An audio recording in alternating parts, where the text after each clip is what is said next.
View. 66,669 channel views. We did it, guys. If you can laugh at that, you belong in this stream. The sick humor we have. I love it, man. How is everyone doing today? Yeah, you can finally summon Satan. Yeah, or that. Either you have a dirty mind or you're into the devil. Whichever one you choose. It's okay. We will accept you. You weren't being lewd.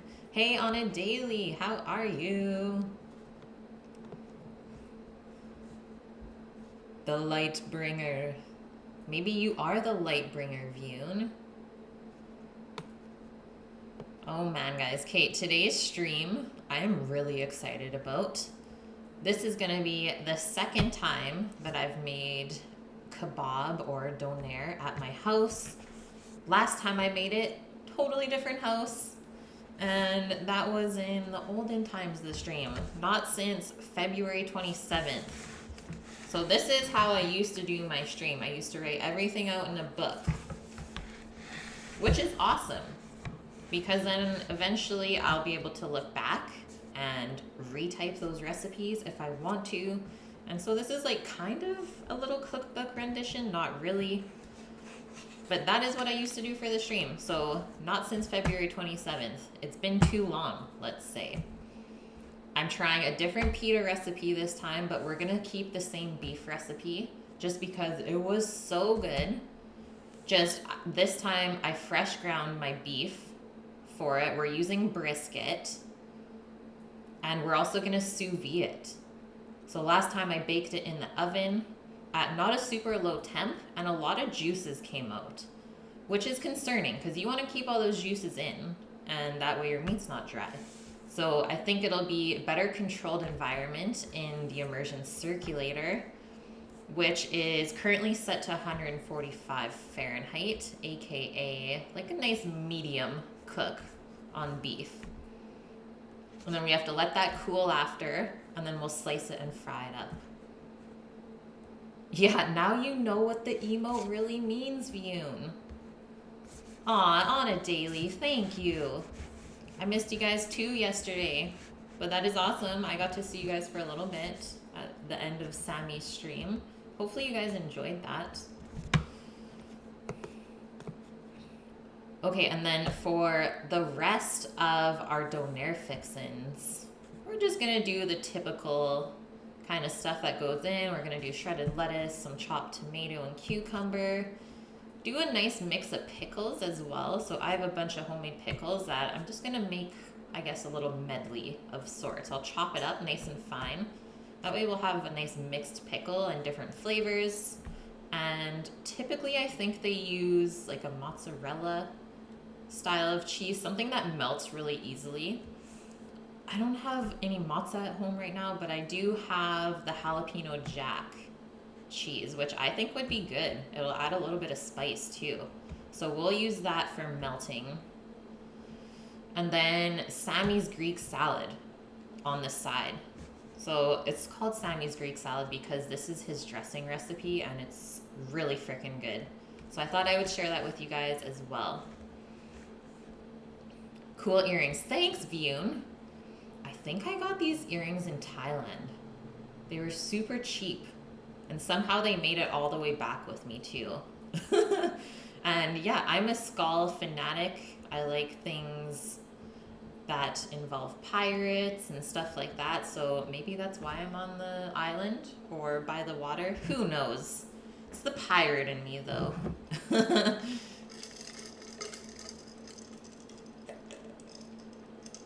I guess cheers, guys. It's Thirsty Thursday.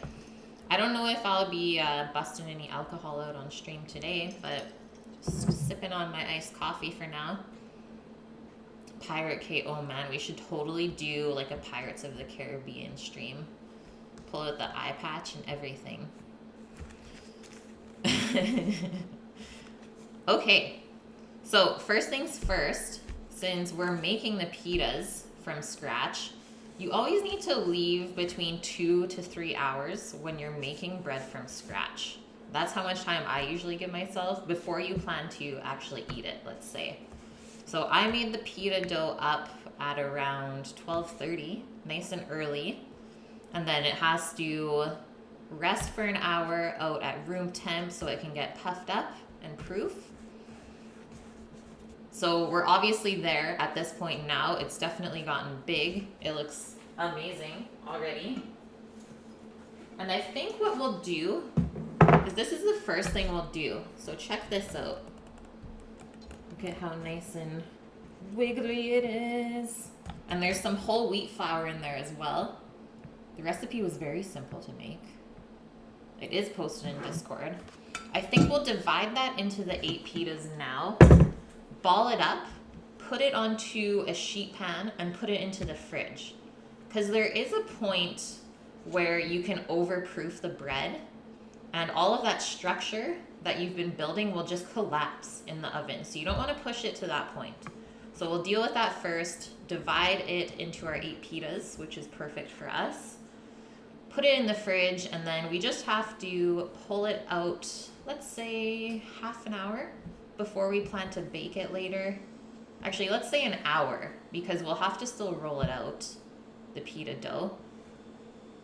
Let it come to room temp, and then we can bake it in the oven, which I've never done pitas in the oven yet, so that's new as well. Yeah, Vune, get the rum! Well, funny you say that, is I have a brand new bottle of spiced rum here. I was gonna save it for making liqueurs tomorrow. We're doing a really fun stream tomorrow. The first part is we're making a bunch of different fruit liqueurs. So that's why I have all that alcohol over there. Battle nipples! You have your favorite Batman PJs on and you're snuggled into your comfy chair. Hell yeah. Welcome back, man. I hope all is well. And Death, what's up, man? It's super weird that the audio matches the video again. Yeah, it's odd, isn't it? All these upgrades. Imagine if that was in real life. People's voices don't actually match their mouths. That'd be so confusing. Mama Reagan, how are you? Your fridge is full, Death? Yes, dude. You have been making so much food. Honestly, your stream last night, I could just watch the chicken go in the rotisserie. Like, I could just zone out to that. That's a stream in itself. Entertainment in the simplest form. Okay, so that's it for our pita dough. Then we'll have to make our Donair meat next. You can do it by hand, or you can do it in a food processor, what I'm gonna do today. Because you really need to mix the meat until it gets gluey. I know that seems weird, but that's how the Donair meat stays together. And my thought is that if we cook it at a low enough temperature, because we really overwork that meat, then all of our juices won't fall out. So nice low temp, low and slow, so that we preserve all of that wonderful flavor. You knew people would be watching the chicken. Yeah, it is epic. So we'll make the meat next. I would say it should cook in the circulator for minimum 1 hour, always. I'm gonna do an hour and a half or more. Yeah, we're making pink slime today. Pretty much. It's gonna look like that, because then we're gonna form it into the Ziploc bag, into like nice 1-inch thick rectangles and cook it like that.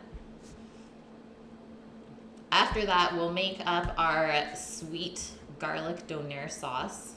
I don't know about you guys, but in Canada, we do it with this like exactly sweet garlicky sauce compared to like a more savory garlic sauce.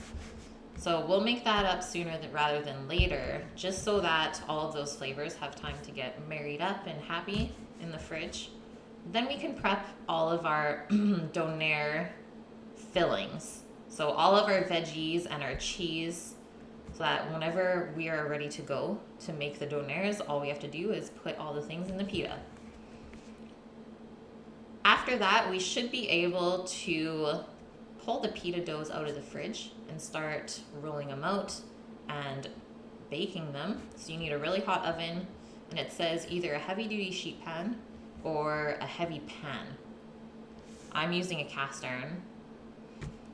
And then you have to preheat the pan, and then as you bake the pitas on that pan, you flip it over. It only takes a couple of minutes, but I'm excited. And then obviously all of the air or steam that's trapped in the pita that we rolled out, that's what makes it rise and puff up. And then you can open it up later and fill it and fold it. I've not been able to make this hollow style of pita yet. I've always made like the really nice fluffy Greek ones. So I think this will work a lot better. Sous vide, yeah. They are sexy. Yeah, they are. Actually, I got an email today saying that Innova, which is the sous vide that I have, they're doing a clearance for like 99 bucks for one, which is an amazing deal. So if you guys are interested in that, I would check it out. This isn't a promo, just that will make your life so much better. Okay, after we do the pitas, then we can prep the salad, and we're making the dressing from scratch. It's Sammy's not so secret recipe. Then we'll take the meat out of the sous vide at that point, let it rest for, let's say, minimum 10-ish minutes before we slice it. If you slice it too early, the juices will come out. It's the same thing with a steak or any piece of meat. Is you always gotta let it rest for a little bit before you cut it. Preserve all those juices. Then we'll slice and fry it and assemble our donair.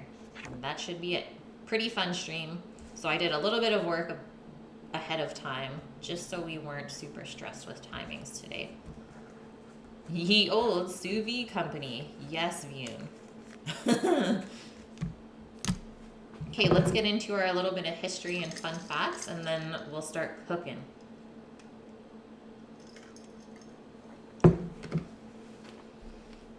So, history.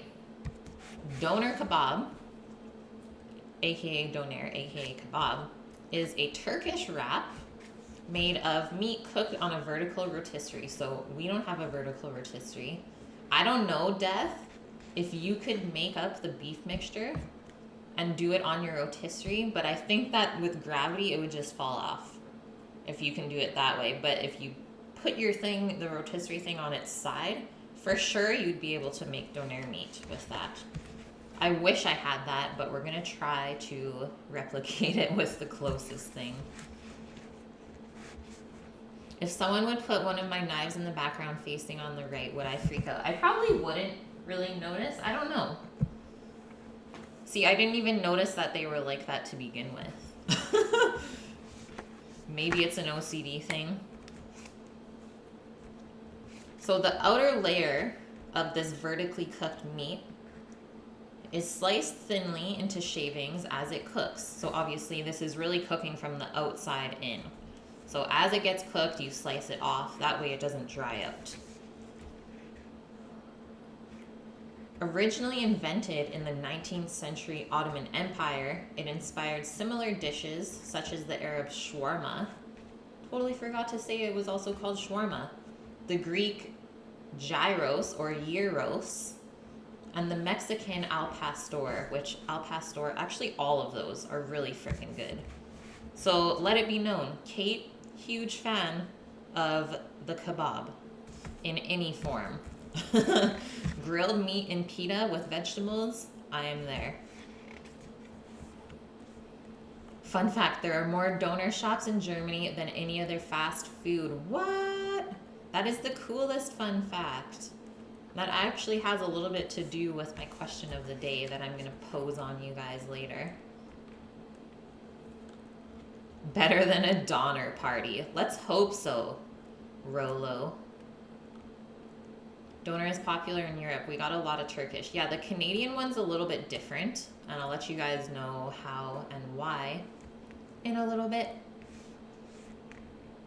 So the sliced meat of a donair kebab may be served on a plate with various accompaniments, stuffed into a pita or other type of bread as a sandwich, or wrapped in a thin flatbread such as a lavash. Since the early 1970s, the sandwich or wrap form has become popular around the world as a fast food dish. Hell yeah, it has. Man, I forgot you're from the Netherlands. We have another viewer from the Netherlands as well, which is awesome. They have the best Chinese restaurants there? What? So the sandwich generally contains salad or vegetables, which may include tomato, lettuce, cabbage, onion, pickles, and various sauces. The town of Bursa in Turkey is considered the birthplace of the vertically roasted doner kebab. It is still unknown of when slices of meat were first used instead of chunks of meat. So some kebab places use the ground beef form, and it's kind of like a meat paste, which is what we're doing today. But other places, they do really thin slices of meat, and then they just layer that on top of itself. I've had that with the chicken as well. So freaking good. I really prefer chicken that way, but if I'm gonna get a donair, I'm gonna get the meat, the ground style, and I'm gonna make sure that the people make it in-house. Because restaurants can actually buy that meat tube, let's say, already pre-done for them, and all they have to do is heat it up. Hell no. I want the real stuff. The Turkish word doner comes from dönmek, which means to turn or rotate. So doner literally means rotating roast.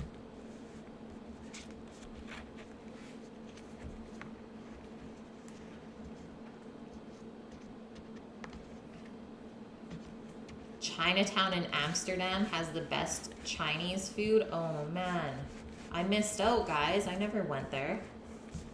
Okay, the Canadian version of donair was introduced in Halifax, Nova Scotia in the early 1970s, so it's not that old. Peter Gamulakos migrated to Canada in 1959. Obviously, that last name is somewhat Greek of origin, or maybe Turkish as well. When he failed in his attempt to sell traditional gyros, he adapted the dish to local tastes. Peter substituted beef for lamb. Lamb is also a good version of this. And created a sweet sauce known as donair sauce. This donair was created in 1973, and then in 2015, Halifax named donair the official food of the city. Donairs are popular in many countries in the form of fast food, often as an end to a night out when preceded by the consumption of alcohol. I'm guilty, guys. I may have done that before. They know us oh too well. See, I would rather have a donair than go for like American fast food, like McDonald's, let's say. At least I know what's going in the donair. Usually it's homemade. If you only see Dutch and takeout, don't eat there. It's altered to Dutch taste. Huh, interesting. That is awesome, guys. Okay, actually a little bit more history and fun facts about Greek salad. I actually have not looked up the history on this, so I thought that would be fun to learn. My donair will be 10 times better though. Here they always use processed meat. Yeah, that makes me so sad. Like, to me, the meat and the pita is the most important part of the donair. So if you cheap out on those two ingredients, it's just not going to be that good. Yeah, it's going to be good, but why not try and make it better? So that is what I'm trying to do today, guys. And last time I did it, it was really freaking good. I just think this time, it's going to be even better. Okay, Greek salad, aka village salad or rustic salad, is a salad in Greek cuisine. No way. They don't care, they just want to make money. Yep, that's typically the reason why. Quantity over quality, whereas I will always choose quality. Greek salad is made with pieces of tomato, sliced cucumber, onion, feta cheese, and olives, typically seasoned with salt and oregano and dressed with olive oil. Common additions include bell pepper slices or capers. Greek salad is often imagined as a farmer's breakfast or lunch, as its ingredients resemble those that a Greek farmer might have on hand. I really enjoy Greek ingredients as well. So fresh. Like, Greek salad is one of those salads that I can eat maybe even once per day during the week. I know when Sam and I were working at the restaurant in Vancouver, we put this salad on the menu and we would almost eat it every day with lunch and just put a different protein cooked on top. It's so good. Greek yogurt and honey equals happiness. Yes. Mies, thank you. I love you. You're the best. Just bringing in some love. I appreciate all of those nice things that you said to me. I hope you are well, Mies. So various other salads have also been called Greek in the English language in the last century, including some with no apparent connection to Greek cuisine. What? A 1925 Australian newspaper described a Greek salad of boiled squash dressed with sour milk. Yeah, that's not a Greek salad. What the hell? I'm a vampire, I don't age. Guys, if you watched the end of the stream yesterday, you would know that I do age. I do look like a normal, sloppy human at some points. Like, when I go to work, there's not a chance I'm wearing makeup to work. It's just too messy, and I honestly don't care about how I look at work. That's the best part about being behind the scenes, is the effort is more towards the food, and being a chef is not about looking good. Let's just say it that way. Beef Donair sounds buff. Mies, do you typically eat falafel if you go to a kebab shop? Because falafel donors are really good too. Hey Nate, what's up, man? Do I wear makeup? I do. I'm not really good with makeup though, so it's like the most natural look ever. I don't know, it's like part of being a girl, right? Is you still like to kind of dress up sometimes. Literally, I'm probably like half and half. Half the time I'm like more looking like a slob or a guy where I don't care about how I look. The other half of the time I'm like, yeah, let's do this. You've never had a falafel donor, but yeah, sounds amazing. Yes. I know on a daily. I think it's more about work-life balance. Getting the best of both worlds, not getting too stressed out. Oh yeah, I saw that. Your brows look so good. I was so pumped for you. I know, it's just that simple little bit of effort that just makes getting ready a little bit easier. Okay, so that's it for Greek salad. Not too much origin here. And it doesn't even say at what time it was made first. Oh well, we'll carry on. Let's make some meats. Mies, you probably won't like this part, but the rest of the stream, all veggies. Yes, Vune. Oh my gosh, unibrow for life. You're like Sammy. Sometimes I pluck his crazy eyebrows out. If they're like sticking like this, it's like, whoa. Watch out with those brows, man. You were blessed with thick, full brows, so here we are. But you were blessed with a thick and full heart, so that's what matters more. Hey getting the beef out. Like I said, guys, I used brisket for this grind, so a lot more fat in here. I think it's gonna turn out so well. Look how nice and red this is. Mise en souris. But look at the meatworms. They look so lovely. Okay, so what we need to mix into this,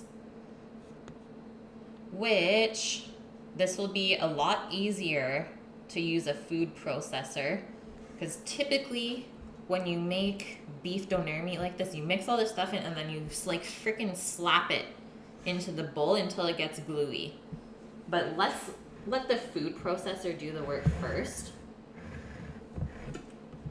That way we won't be too tired after. And actually, before we forget our pita bread, let's do that first. Me can just chill out there for now. Not on too much of a time crunch. England represent, hell yeah. Whoa, dirtbag. How are you? And thank you for the sub. That is amazing. Welcome in. How's it going, dirtbag?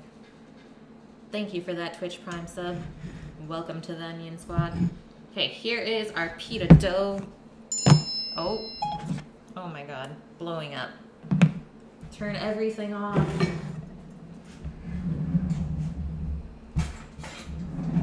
So like I said, we need to divide this into 8. I have a little bit of flour here that I'm gonna sprinkle on the counter. Euro continent crew, yeah, represent. I love my Euro crew. All of you guys are so genuine. The best. Okay, now the hard part is like taking this out, but look at all those crazy bubbles that have formed, aka flavor. And this dough is pretty sticky, I will say that.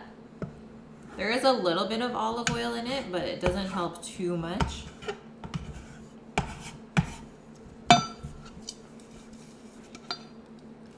Dirtbag, your back hurts. What happened?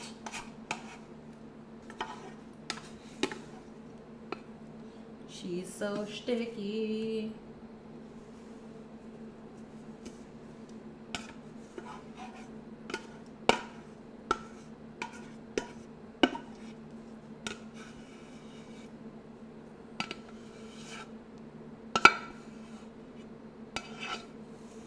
Yas.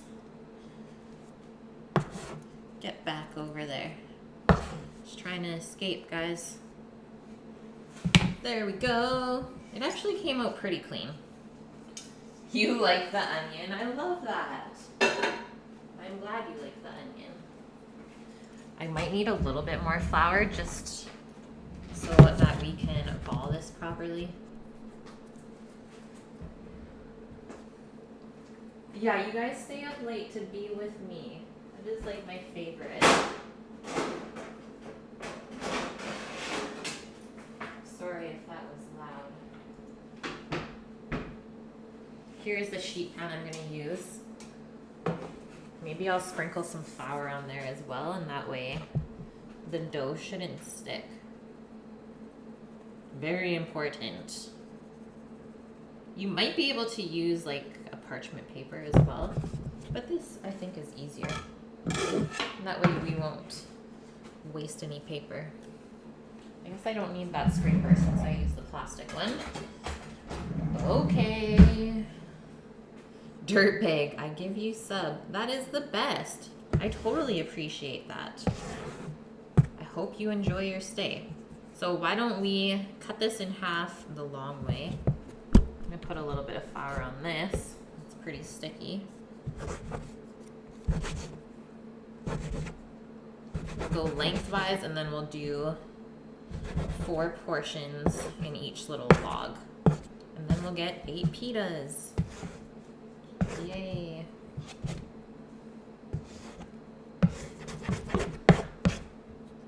Death, I love your little cheering emote.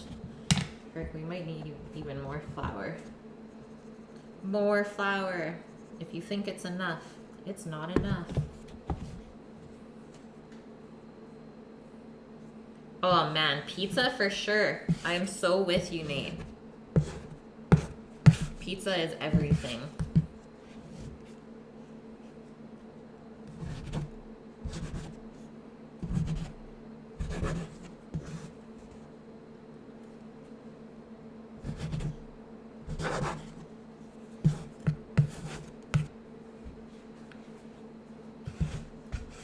That's the other one too, Vune. It's like pizzas or burgers. That is life. Okay, I can see that this is a little bit uneven over here. Take some off of that one and this one. Just form it into there. And maybe this. Now that looks pretty good.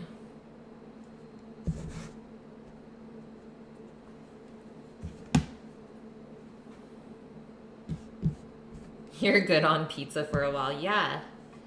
When did you make it? Just last week, right? So now I'm flipping the dough ball over so that the sticky side is on the counter. And we're just gonna kind of roll it in our palm. And you need that little bit of friction so you can really work the dough. I always go in a counterclockwise circle and I push with my thumb and then like swing it around with my other fingers. And you want something that looks like that. It's nice and smooth. There's not really any seam on the bottom, so we'll just put that onto our tray and do the same thing with the rest of them.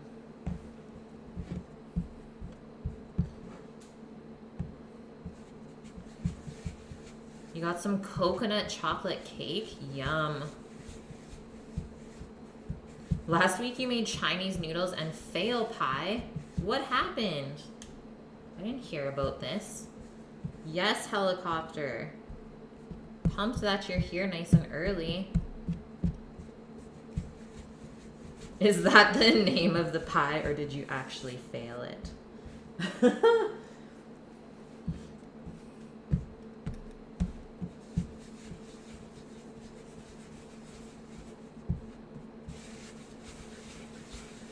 I think the thing that matters most though, Vune, is that you still attempted it. Imagine how many chefs have failed trying to make a dish. But the thing that matters is that hopefully you go back and try it again. And try to be better than the last time. I think that's like the simplest way to get a lot of joy out of cooking. It's like, don't let the fear get in the way.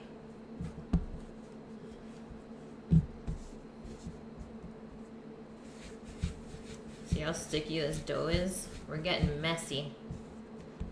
Oh, you never finished it. Okay.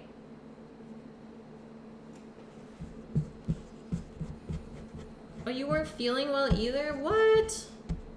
Okay, well then that's just sad. And you can't feel bad about that, man. You made a new pie this week, see? What type of pie was it?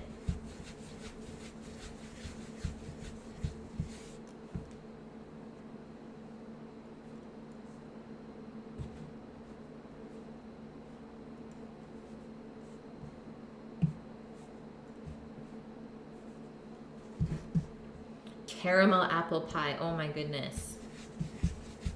That's kind of similar to what I made on Monday when I was supposed to stream, but then I didn't. I wanted to make a pie for my grandma. And so I did an apple pie with like a crumble topping. And then I made a whiskey caramel. So freaking good. Never hated something more in your life. Honestly, making the pies sucked. Pies are quite challenging, I would say. And they're a little bit intimidating as well. Yeah, how dare you cheat on your Canadian butter tart? See, this is what happens. The one time. Totally blame that. Okay, guys, look at our 8 little pita doughs. They're not like super consistent in size, but I think it could be worse. Polish, thanks for the host.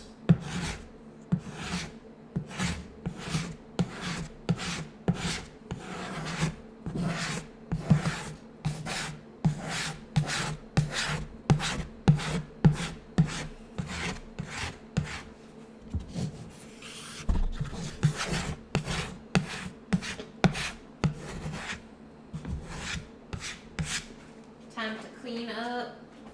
Maybe we'll leave the flour out just in case we need it later when we go to roll everything out.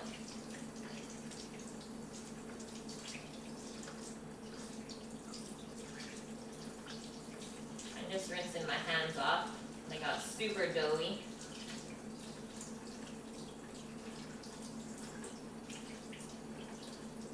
And we are definitely ahead of the game now that we just did this. No stress.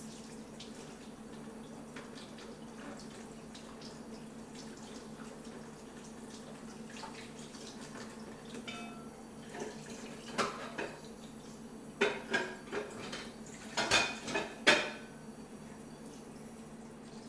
just gonna fill my mixer bowl with some water here because I gotta soak some stuff real quick. Polish. You met him in my chat and you guys have become friends. He is like awesome.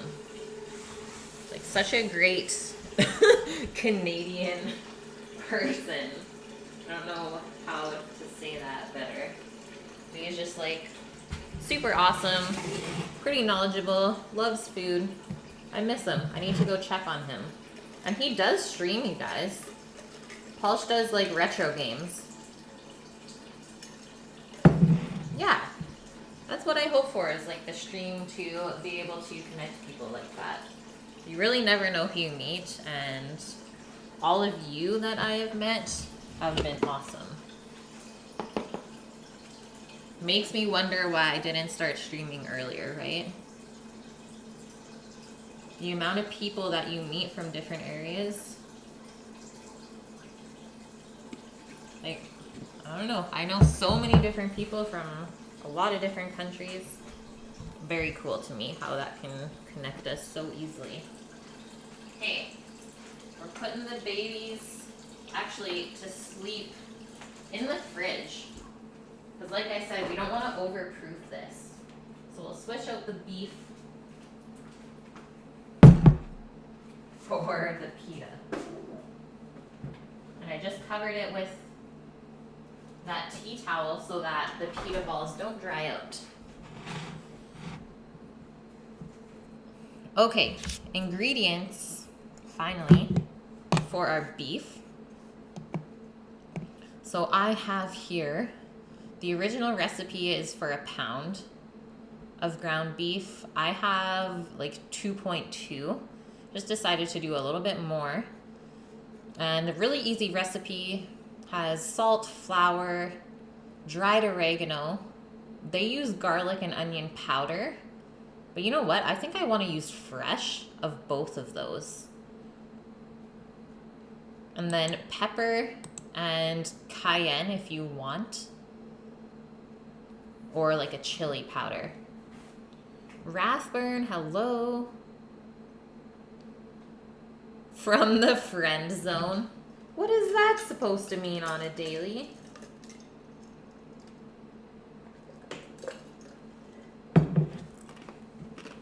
Sorry, guys, just crunched on my ice. So maybe we should set up our food processor first. Because like I said, that's what we're going to be doing this in.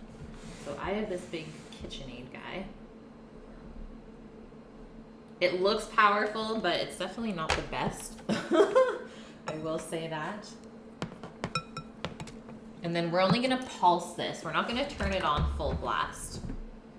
Because there will be a point where you do overwork the meat. There's a fine line, as there typically is whenever you cook something. So let's first put all of our meat into there. And then we'll put the spices in. Black Auntie Venom, how are you? Welcome back. Happy to see you. The most inhibited place in the multiverse is the friend zone. Only if you put yourself there. I guess I'll say it like that. And don't be feeling bad about yourself. The world is too big for you to limit yourself like that. This is gonna be full. But I guess as we mix this, it's gonna kind of compact down. Cooking streams are the best. I appreciate that. I mean, I'm sure there was a point where people on Twitch were like, why are people doing cooking streams? But so far, I've had great success with it and get awesome viewers. So thanks, man. Okay. I think I'll sprinkle in our flour first. I'm gonna do 2 teaspoons of flour. I'm just gonna double the recipe, or do like double and a quarter of the recipe.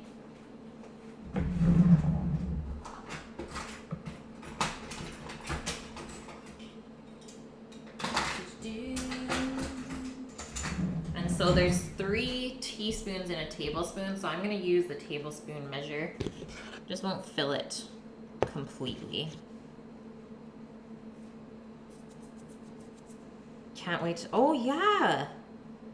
That's gonna be soon. Or was it the 15th Vune? When the categories change. I'm so interested in that. By the way, guys, did you guys get a notification of me going live, or is that still messed up? I know people were having issues with it the other day. Twitch has changed some settings. Food streamers messed it up by streaming in IRL for more viewers. So 80% was streaming in IRL and the food section was dead. Huh. Okay, you got notified. Perfect, Vune. Yay. That is so good to hear. It's just a one-day thing, because even Chef de Partie, both of us on the same day, no one got our notifications of going live. Hey, Chance, how's it going? Welcome in. Okay, let me just soak a couple things here in my bowl. AKA the meat grinder and the dough mixing stuff. Otherwise, if that stuff dries on, it's going to be a huge pain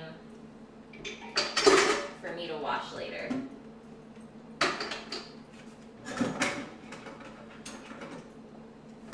Save a little bit of cleanup effort now.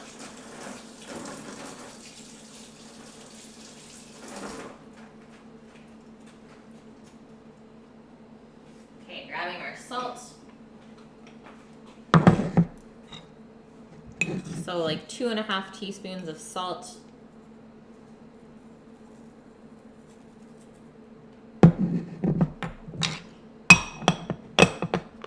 Just working, same thing, different day, but the smoke is back. I thought I saw a haze. I was like, really? I don't know if that's fog or smoke. Sometimes it is hard to tell here. I'm gonna do some fresh cracked pepper, and then I'll get the other spices out. And since we're doing the onion and the garlic in the food processor, we don't have to cut it up that fine. If you were mixing this by hand though, which obviously is a bit more work, then I would totally mince both of those things.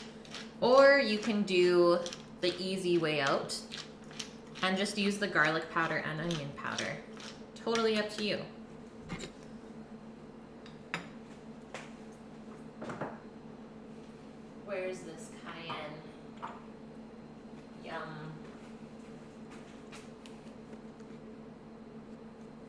Cough, cough, hack, it's smoke. Yeah, nuts. Used to like the old chef when he was more savage and less politically correct. He was more savage. Okay, I'm doing half a teaspoon of cayenne.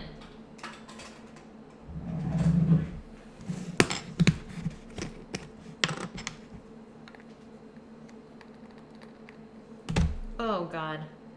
Spilling half on the floor or on the counter. And again, don't even ask what I'm doing. This handle's throwing me off. Oh my goodness.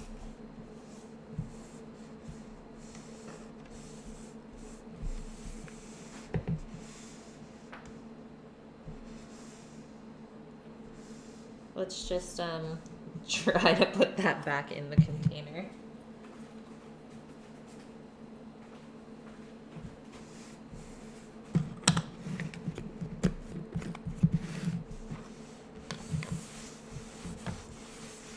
Yeah, I was gonna say, I thought Chef was pretty crazy still. He definitely does not give an F. Okay, oregano.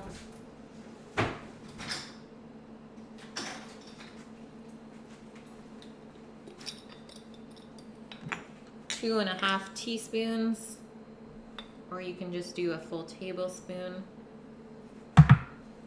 So dried oregano is like huge in Greek and Mediterranean food. And we can actually leave that out because we'll be using it later in our Greek dressing. So we'll just put that on the side for now.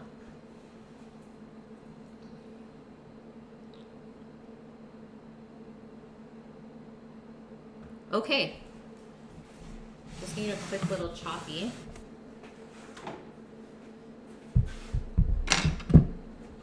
I have one little piece of garlic here that's already peeled. Grab a little bit more. And I think in the other fridge I have half an onion, which might be too much. I might just use a quarter onion. This garlic doesn't look that good. Let's see what's going on in here. Crocs, yeah, aka Birkenstocks. I didn't feel like wearing them today, man. It's nice out. Decided to wear something a little bit lighter. So I got my little Toms on. Okay. 2 garlic cloves. Yum. We're gonna make it really garlicky. The Toms still look like Crocs, or the Birkenstocks do? Okay, back in 20 seconds, guys.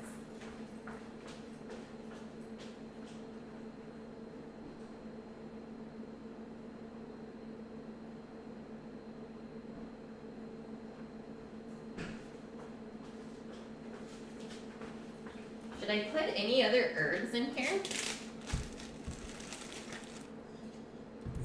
I don't know, guys. It said if you want to, you can do Italian seasoning. Does that mean I should put fresh basil? Or would that be weird? I'm sure the fresh herbs would be great. So just a rough chop on our onion. And like I said, maybe we use a quarter of it, not even.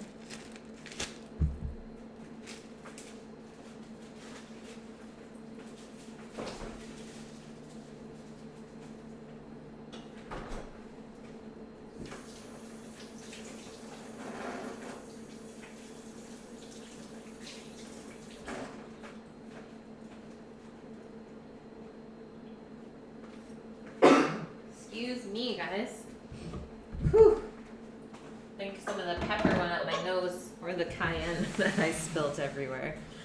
Okay, let's close this up. Hopefully this thing turns on. It likes to be bad sometimes. Thanks, Chance. And we're just pulsing, like I said. You don't want to turn it on full blast. Just pulse it a couple times. If it turns on.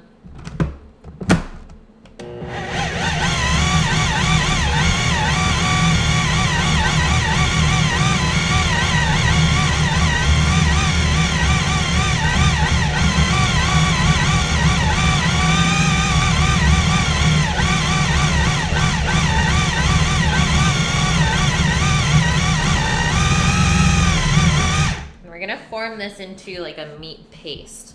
Yeah, pulse, pulse. Welcome in, Elvis. Yeah.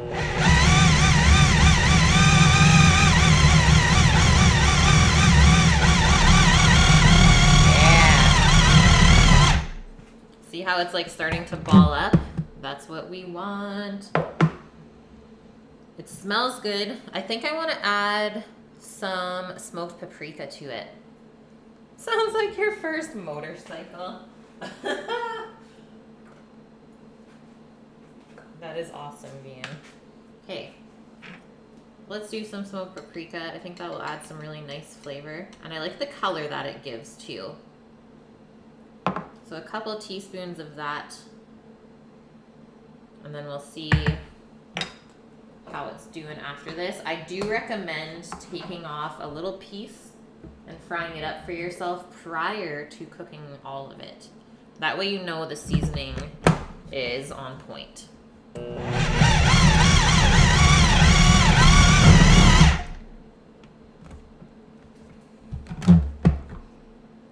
Boop. Smells really good. Look at that big meatball. So this is how it should look. Super pasty and really torn apart. And then look how it's gonna look once it's smoothed out. Because it's kind of like a sausage, right? Ninja blender confirmed. Oh my god. Go hipster, add the goji berries and spirulina. I'm gonna go with a no on that one. So I'm gonna just take out the pan that I will eventually be cooking the Donair meat in. I'll just turn it on, let it heat up, and then we'll cook a little piece of that meat. See if we need to add anything else. And then we can form all of it. And I think I'm going to be splitting it into 2 Ziploc bags. And that's how we're going to cook it.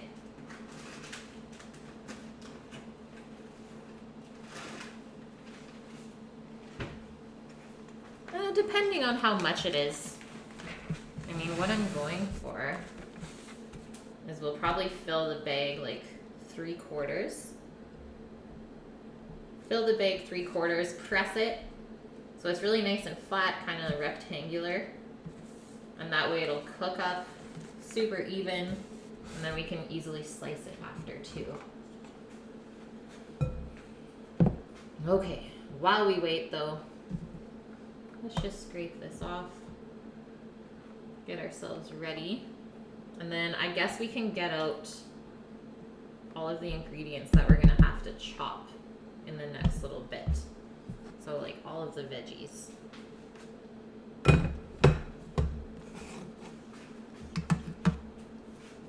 Death, you changed your name. Why? Hey. Nate, can you ask what I did with the rest of the salmon I cooked? You're not sure how long it keeps or how you would serve it after it's cooled down. You can totally eat it or serve it cold. It's really good the next day once it cools down. That's how Sammy ate it. He didn't heat up any of that meal at all, not even the corn cakes. And he said it was really good. The salmon still tasted good and it was still super moist inside.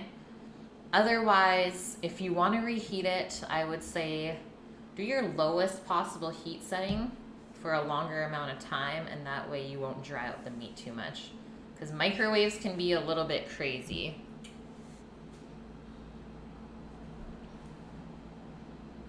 But yeah, eating it cold, always an option. You can even break it up. make kind of a salmon salad.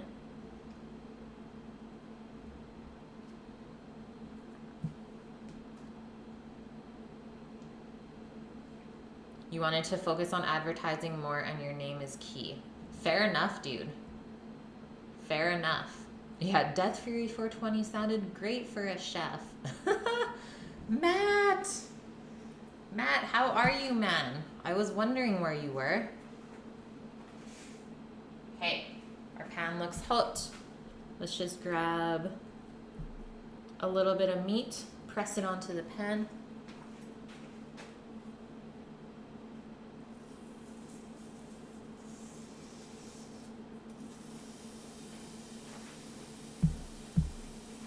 Did I just make a little meat heart? I didn't mean to. Apparently we fry our meat in heart shapes now though.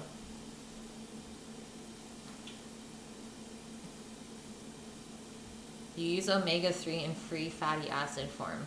I take omega-3 sometimes too. You've been busy. Yeah, you need to get your Kate fix. Well, we're happy to have you, man. Who won? Death won. Craziness. Hey, Death bought like 3 tickets. That's it. And he won. Yeah, rigged. That's what everyone was saying. But like Lemon had 20 tickets bought for the giveaway. I totally thought she would win. But you know what? Yeah, Ryan won. Okay, we'll call you Ryan. That might take me a bit to switch back from that though. I hope you understand. So freaking rigged. But the cool part about that, Matt, is that we can now watch Ryan stream and use the salts. So it did work out in our favor. You get it. Good, I'm glad, man. Let's give this a little flippy flip and see how we did. Don't we just always pick your favorite? No. I mean, that was super random. I let Stream Elements do its thing. Literally just clicked the pick winner thing or draw a winner. And Death won with like a 3.86% chance. Vune. Thanks for sharing that. I'm glad you remembered. It's true. Fun facts from Vune. Oh, Sammy is such a good singer, guys.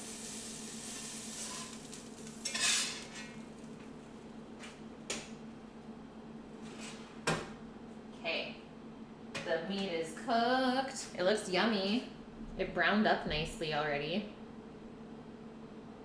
Here's your meat, Matt. Let's let this cool down for a couple seconds and then give it a taste.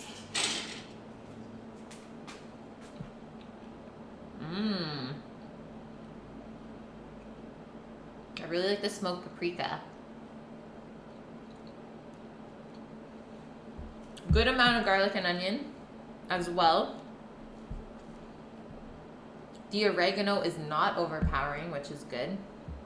I think it just needs a touch more salt. So we'll kind of spread out the meat again in the food processor, sprinkle it with salt, give it a little mix again, and then we'll form it up and put it to cook. But for the first time seasoning this, I would say it's really not bad. Probably an extra teaspoon of salt will do it. You need him to sing so loud you can hear on stream. Oh, I'm sure he could do that for you. Okay, let's get back into this. You wanted Matt to be around so bad when I said that. I'm happy that you brought it back up. You love these pants? They are so comfy. Gotta love those Levi's.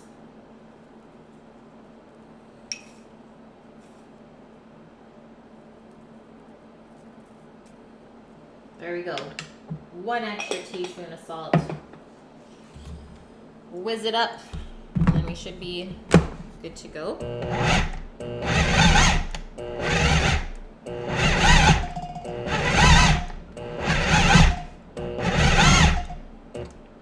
One more. one more little mix. You can still see some salt in here. They look great too. Thank you. Comfort and style. How can you even go wrong?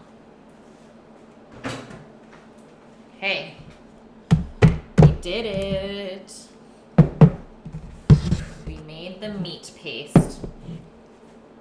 Let me just get rid of this big rig.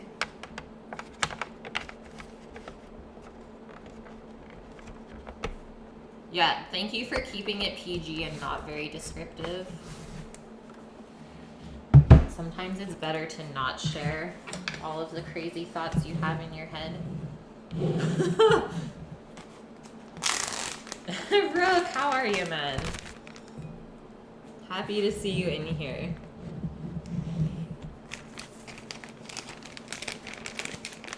You love to share them all, I know.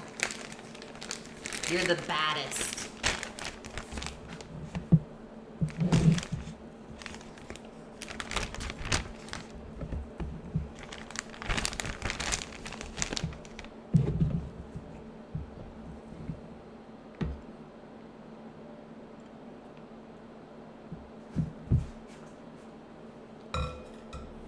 You're still breathing, yeah, so you guess you're good. You woke up today, man. One simple reason to be happy.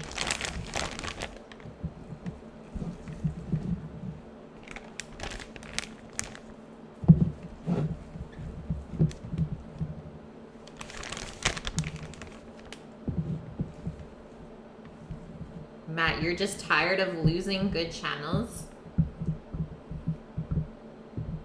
Honestly, you're pretty well behaved in here, and I appreciate that. Okay, I think we'll only get the one Ziploc bag, which is totally okay. So there are some like onion chunks in here as well, which I am okay with, considering we're gonna be slicing this really thin. I don't think we have to be too worried about that. I don't know how that piece got in there.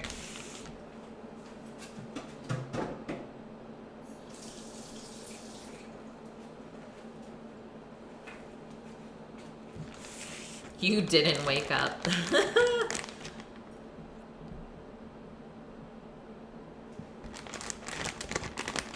Ryan, it's gonna take time getting used to you. Yes. So now, all of these air pockets, we want to get that out. So press it down. The ones in the two corners here, I think that's okay.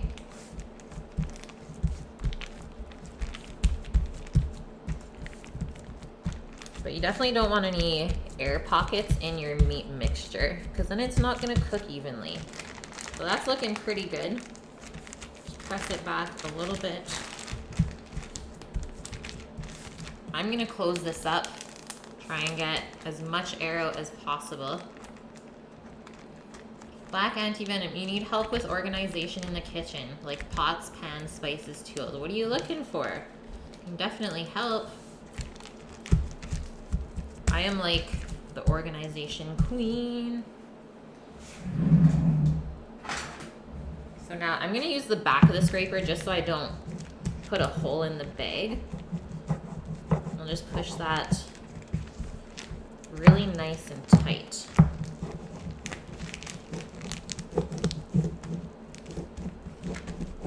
One perfect meat rectangle.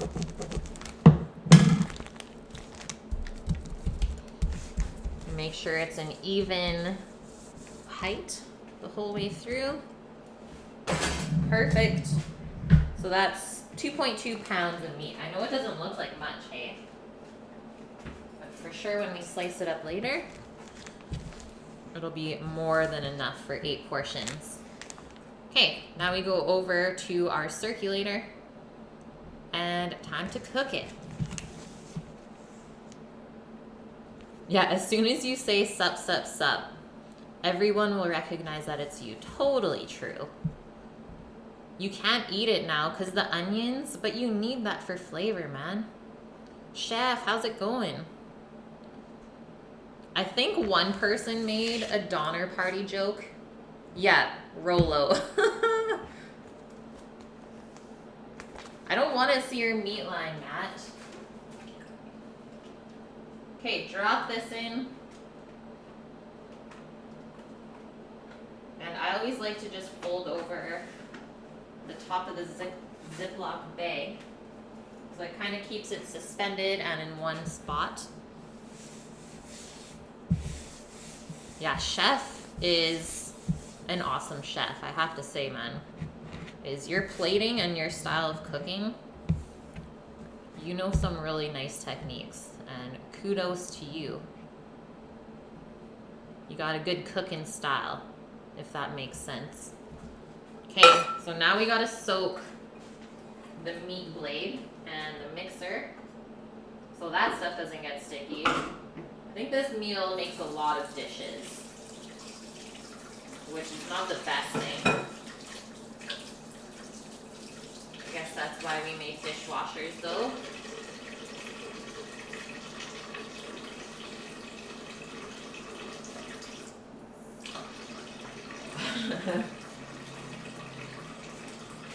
And so it's 3:47. We're gonna cook that beef mix until, let's say, 5:30. We'll let it rest for 10 minutes and then we'll slice it and fry it. That should be perfect timing, I think. More food poggers. Hey, chosen one, how are you? Okay, there is that. I would say the hardest part of today's meal is done now. The pita is balled, the meat is mixed and is cooking. Easy mode. Your style, chef, drunk. For drunk plating, you got some good style then, dude. Thunder, I wouldn't like how you cook. Why? How come?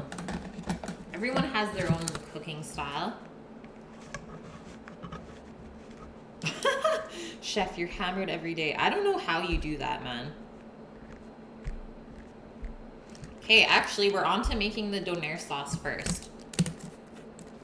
So, whole milk, some sugar, garlic powder or fresh garlic, and then some sort of vinegar. So it's like this sweet and sour garlic sauce, which if you have eaten a Canadian Donair, this is what you typically get. And I don't know why or how it works, but it is so perfect in there with everything. Indominus, what's up? How are you? Okay, let me get some milk. Oh, I also have buttermilk. I think I might use some buttermilk for this. And I don't know if I want to use the sugar. Maybe we'll do buttermilk, sweetened condensed milk, so the sauce isn't as runny. And then we can thin it out with a little bit of vinegar. And I will use garlic powder just so this sauce is really nice and smooth.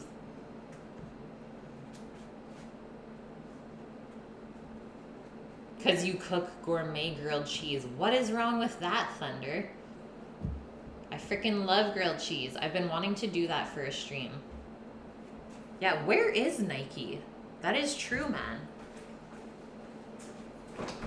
Not seen him this week yet, I don't think.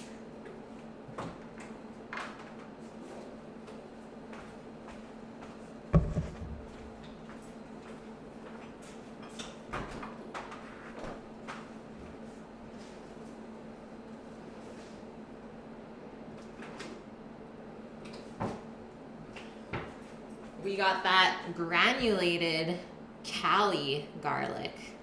What fancy.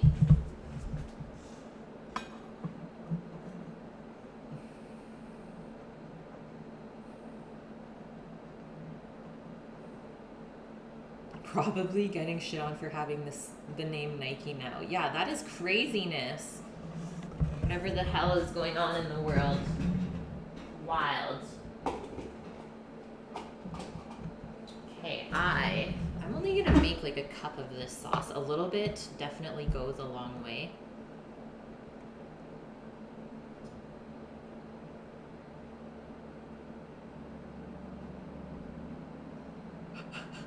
What is happening?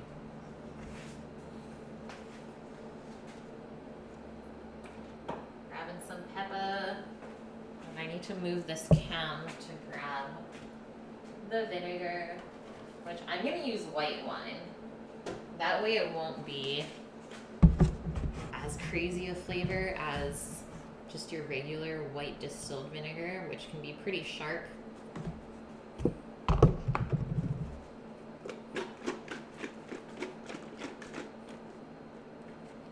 Rook is special.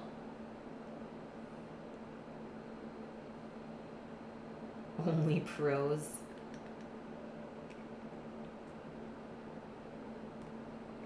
I think this is going to be so good with buttermilk. Plus, I'm just trying to use it up. Let's be honest. Sweetened condensed milk, guys, aka Eagle brand. This is what I put in my coffee all the time. So I'm gonna go a little bit at a time to mix into here. And then we'll taste it as we go, see if we need to add more. Balance it out with a little bit of vinegar. It says 2 teaspoons of garlic powder. That is quite a bit. But they definitely made more sauce in this, so I'm gonna go with the 1/2 teaspoon, and that's probably gonna be good.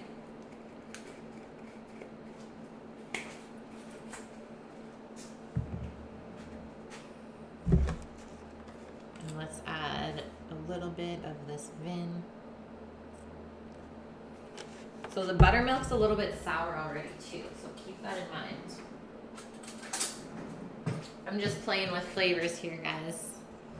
Yeah, just doing your part, Rook. You the best. Actually, all of my mods bring something awesome to this channel. Especially when they're all in here at one time.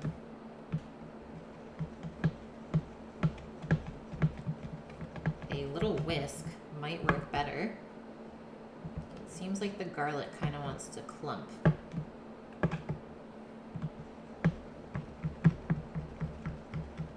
How to Cook with Ryan. Oh my gosh. That is a perfect name, Vume. I seen a little clump of garlic. There we go. Smash that out, mix it in. The consistency of this looks good though. It just lightly coats the back of the spoon. And I guess I'll just give this a little try, see how I did. I think that's a really fun part about cooking too, is trying to replicate flavors that you've tasted before, but not knowing the amount of ingredients to put in. Almost perfect.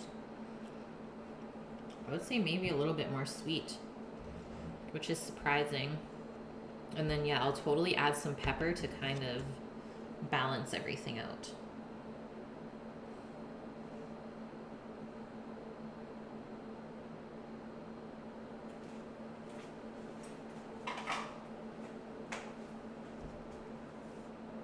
That's your shtick, you name stuff? Okay, I'm coming to you then when we need a name for the food truck.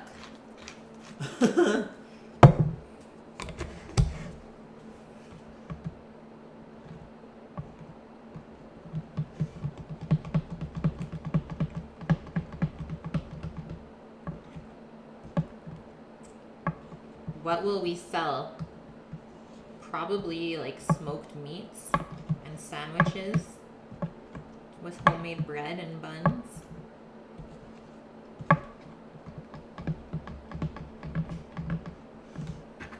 Okay, one more taste. It's looking good though.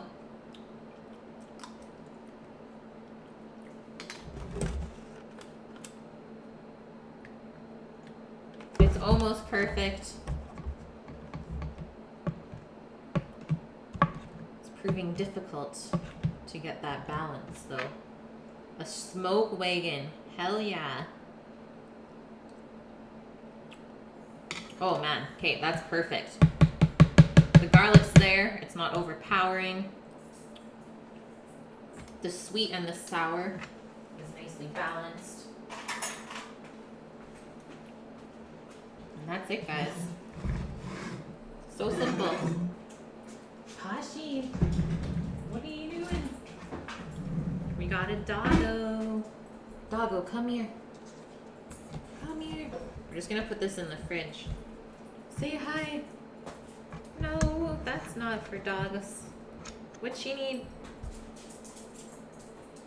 Guys, it's 5 minutes until her dinner time. Do you think she knows her timings or what? Hush. Do you even need something? What do you think? Okay, chill out. Just wait. No, no bark. You did the food truck thing. Catering is where you make the real money. Ah, I do enjoy catering as well.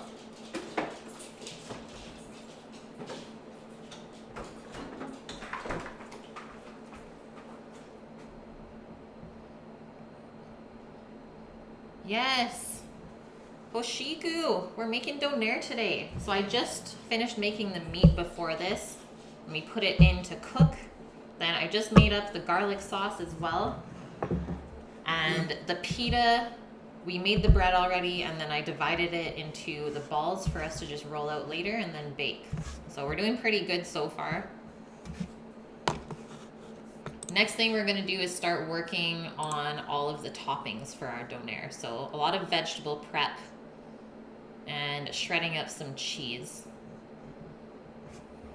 As a native Haligonian, this is so exciting. Yes! Oh my God, another Canadian that will understand our Halifax Donair. Snoop Dogg. She is totally a Snoop Dogg. Oh my God, guys. Ramsey asking if we burnt anything yet. The worst. Ah! And Butt. Guys, everyone welcome Butt back. Butt Burglar, one of my OGs in the stream.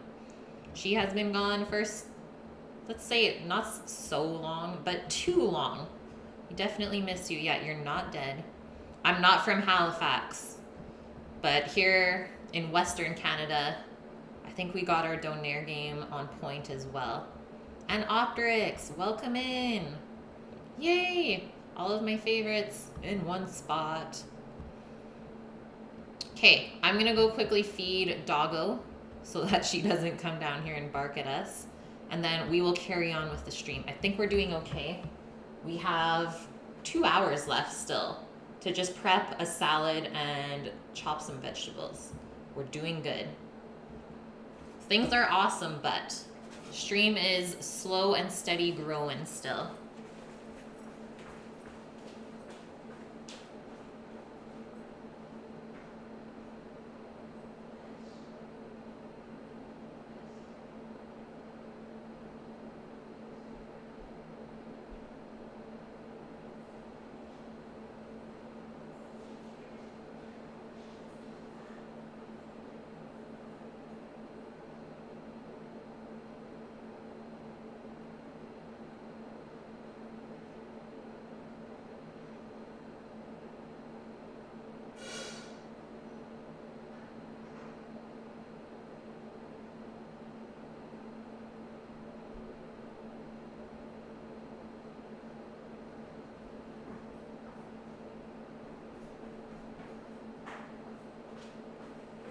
Okay guys, I'm here, and I guess we can turn some lights on the situation now. The heat is finally dying down, yay! Yeah, these are like the last 2 hot days here, and then I think it's supposed to rain tomorrow, which is not a bad thing. Rain is good for the plants. You're moving on the 26th or so of next month, so you should be able to be back more after that. Holy smokes! So you guys still haven't even moved yet. What an affair. But happy to have you back, Bud, honestly, and I hope you guys are doing well. Are the kiddos back to school, though? Supposed to be 15 Celsius tonight. How awesome is that gonna feel? Sorry, Indominus, I missed that. And yes, I did read that. You hit your 40 follower goal. That is unreal. I remember back when I first started streaming, and I kept setting small goals for myself like that as well. And I would almost hit them every week or even surpass them. So you need to start small like that, and then eventually it will build up. But slow and steady progress, I think, is the best thing. And that way you don't really get overwhelmed, and you can easily focus on what you want to do. So that is awesome.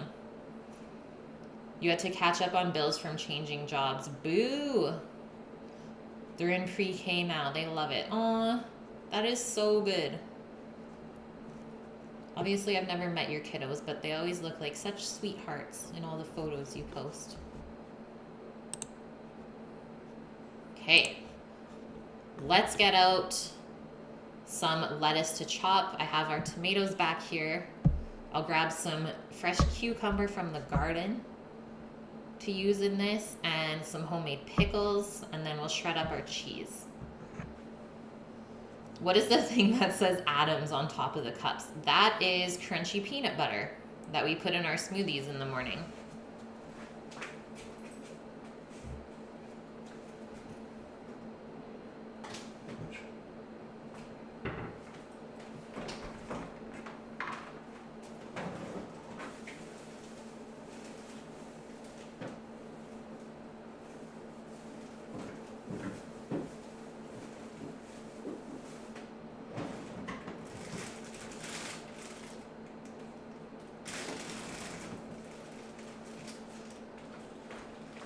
Okay, lettuce, cucumber,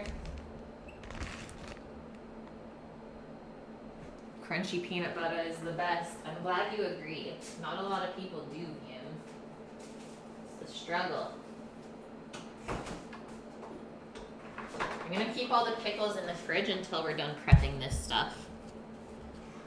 You wouldn't think of putting peanut butter in a smoothie.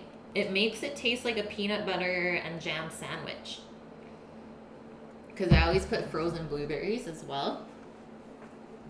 So the way that I'm going to assemble all of my Donair toppings, I'm just going to chop them and put them on this pan, kind of spread out nicely. And that way, everyone can kind of just pick what they want to add on to it. And that way, we only have one dish instead of separating it all into little bowls. What kind of smoothies do I make? I make some crazy, like, vegetable kind of smoothies. I think there's, like, something 12 ingredients in it. Some greens, cucumber, fruits, peanut butter, protein powder. Okay, so this is romaine lettuce. You can also use iceberg lettuce as well, but I would choose something that is nice and crunchy. And that way it won't go super soggy when you make the Donair. But 2 kids hit your son on the bus and said cuss words on the first day. You emailed the assistant, principal, teacher, and spoke to the bus driver, gotten taken care of. Yeah, hell no. Do not allow that to happen. What is wrong with this world? The boys are pre-K too. It's insane how early on kids can be like that. That is honestly terrifying. And that's what makes me always question bringing little humans into this world. It's like, do we really want them to deal with that? What toppings are we doing on the Donair? So I'm doing the shredded lettuce, tomato, fresh cucumber, mixed pickles, and cheese. I've also had Donairs that have like sauteed mushroom and onion on them, which is really good too. So all I'm gonna do for this lettuce, I just cut it in half down the center to just break up the leaves a little more. And then we'll just make really thin slices going this way, all the way down to the bottom. You had issues with it in school, so you're gonna be very watchful with them. Yeah, I mean, if you've experienced it in the past, then you definitely don't want your kids to experience that, right? And that's good that your kids tell you what happens, because a lot of the time kids are scared to even say something, and then it just keeps going on and on.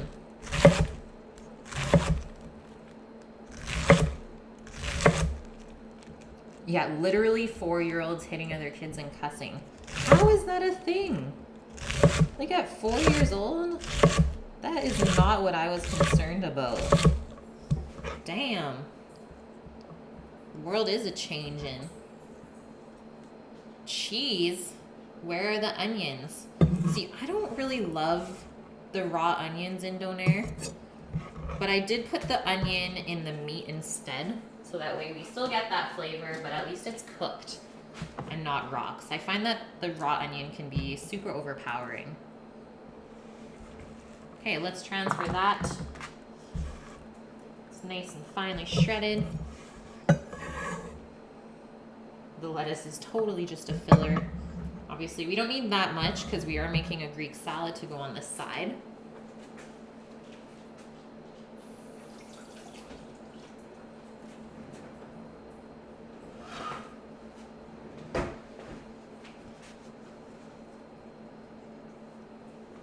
Yeah, that is really bad for 4-year-olds. Okay, look at this cucumber that I grew. I just need to give it a little wash, and oh no, good thing we're using it because it's getting a little bit sad there.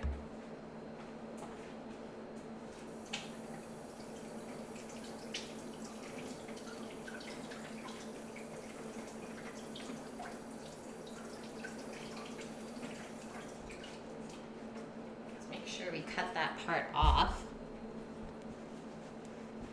Yeah, you can't even fight back now because everyone would get arrested. Like, what the hell? Damned if you do, damned if you don't. You really want a 240 millimeter knife. Holy. Let's cut off our ends. And then I'm just gonna make nice rounds, I think, with the cucumber. Then we can just spread them out in one little layer. Yeah, a knife like that would be awesome for lettuce, hey? We're flying. I'm gonna go pretty thin slices here. This cucumber is nice and crisp still.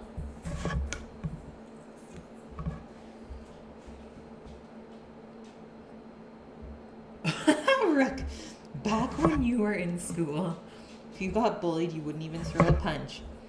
Grab him by the throat and give him a stern look. Yeah, there was no words that even had to be said.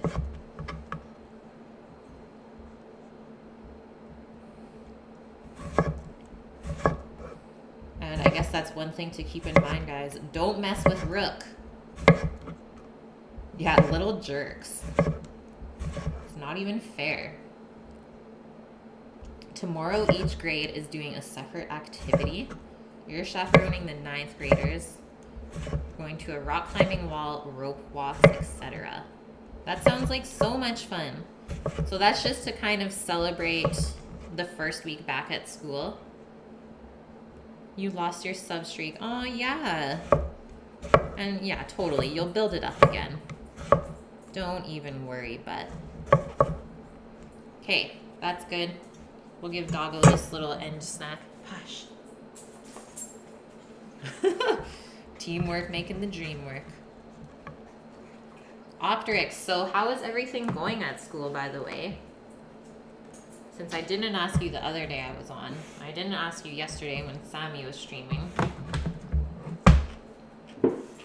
There we are so far, guys. Just gonna grab some tomato.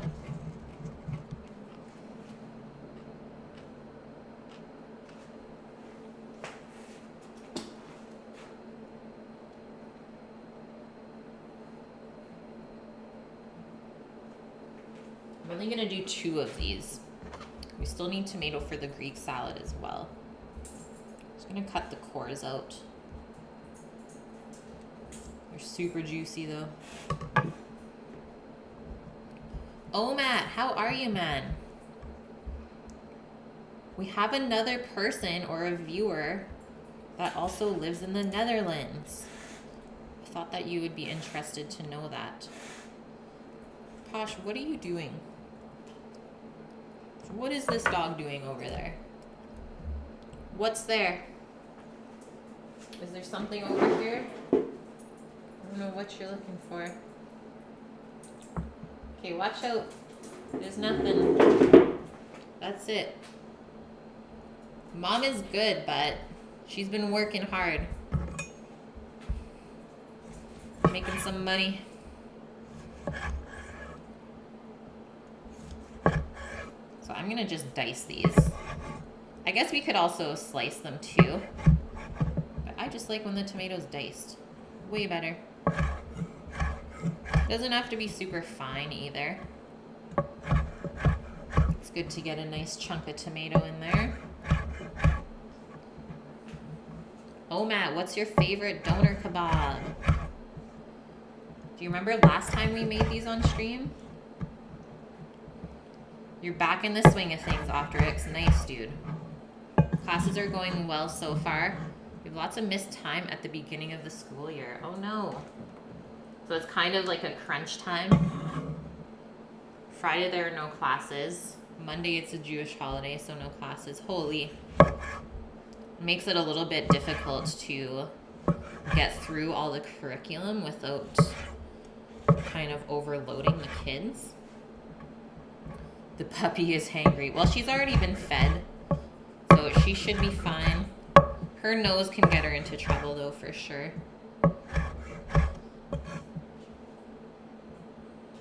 Just got back from a nice date. Hell yeah, oh Matt. That makes me happy. That is good to hear. Finally a genuine person.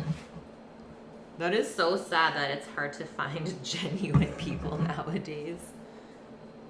Like, what happened to the world?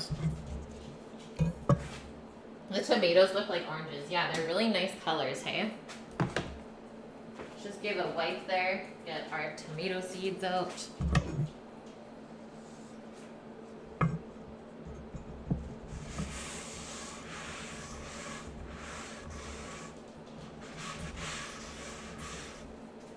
then we'll quickly shred our cheese.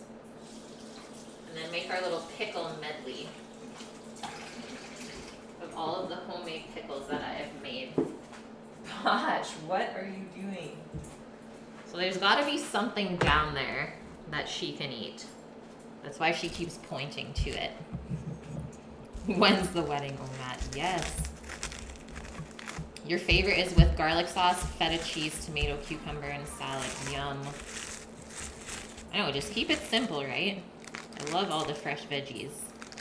So we're using jalapeno jack cheese today.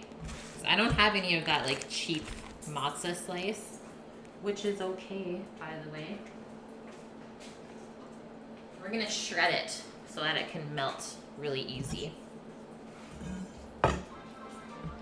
Guys, thanks for the hosts.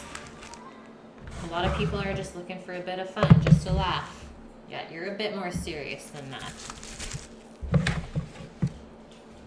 You got time, man. Oh yeah, pickled jalapenos, oh Matt, are fresh. So let's grate a couple of cups of this cheese. Obviously when you grate it, it looks like there's more than there actually is. Yeah, pickled jalapenos, so good.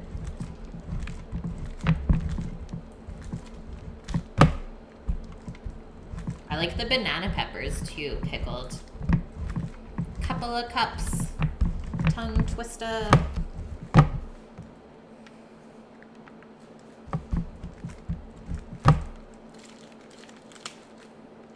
Fresh are a bit too much in your face. I agree. Although the fresh jalapeno that we put in the corn cakes the other day on stream were not spicy at all. Not even one bit. So that was really off-putting almost. I was like, where's all this spice?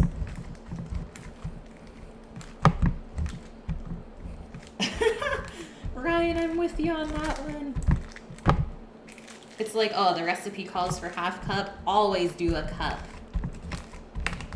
push your cheese boundaries.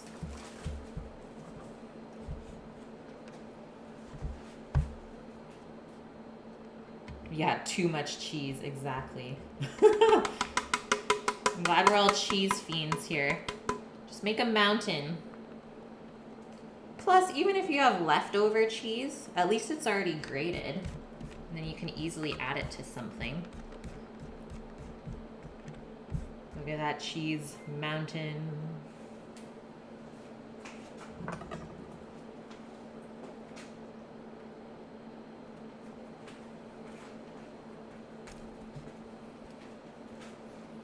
The jalapenos there are quite spicy.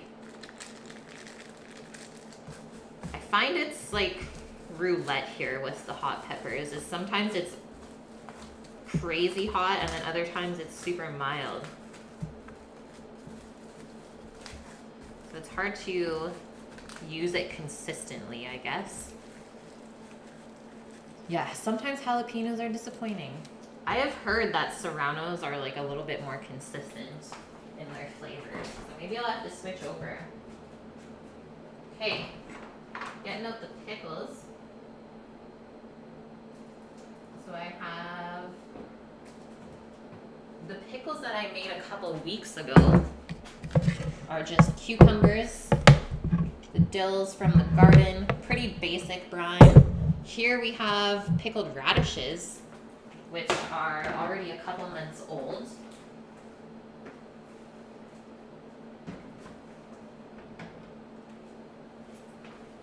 Some pickled garlic scape.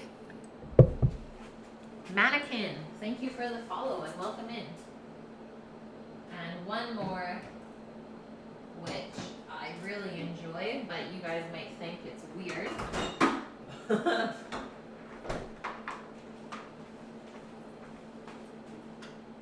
Is pickled watermelon rind.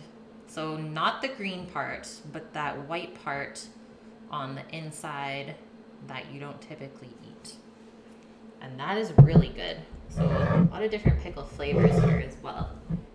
We're gonna slice all these up pretty fine and we're gonna make a little medley, which I think I'll put those into a bowl just so that their juices don't leak onto everything.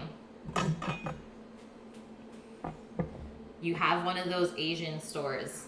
Hell yeah. You have an Asian store, you are set for so many cheap ingredients. Madame Jeanette peppers are always the same heat. Yeah, fire-breathing hot. You've always wondered how they do that meat rotisserie in a typical kebab where they shave off the thin slices. So that's the meat we're making today, but obviously I don't have that big rotisserie to use. So I'm doing mine in the sous vide to hopefully control the cook and the temperature a bit better so that the meat doesn't get dried out. Last time I baked it, a lot of juices came out. And that made me a little bit sad. They just built an Asian town within driving distance of you. That is so cool.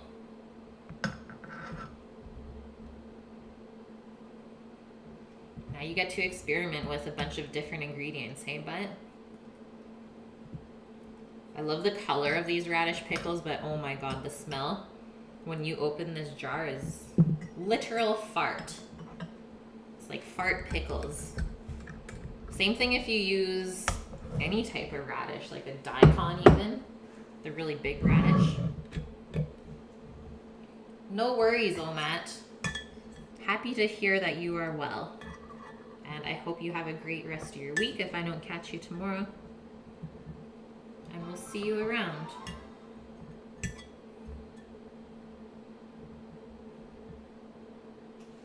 Yeah, fart pickles, delicious. Yeah, when you saw Donair, you had to pop in. I love that, dude.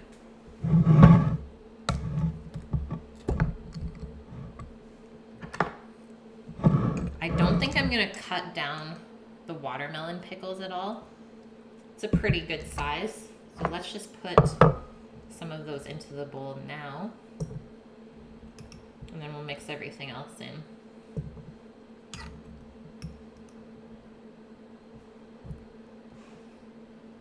to not get the spices in there though.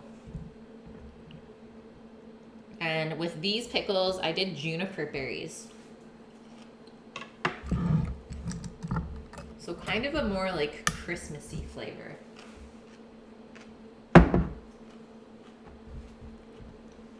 Whereas the other pickles kind of have a typical, just nice vinegar and pickling spice brine. Plus, there's chili flakes in here, which I totally forgot, and that is why my mouth is on fire right now. So yay for spicy pickles. That way we'll get our little bit of spice too. Good night, Omat. Stay thick, man. You'll be here tomorrow. Yes.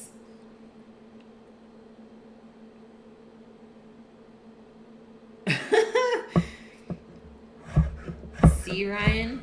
It's gonna take a little bit. But I love how you tested it out on Butt, saying this sup, sup, sup. Don't worry, man. We still love you. And we understand the name change. Oh, Matt, out.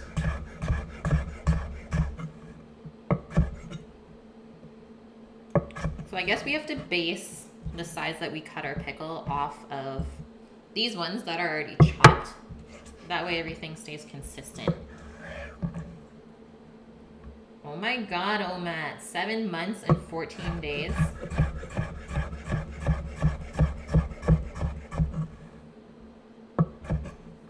You were wondering how a newbie got modded. Yeah, just bragging. Quick little brag before he goes.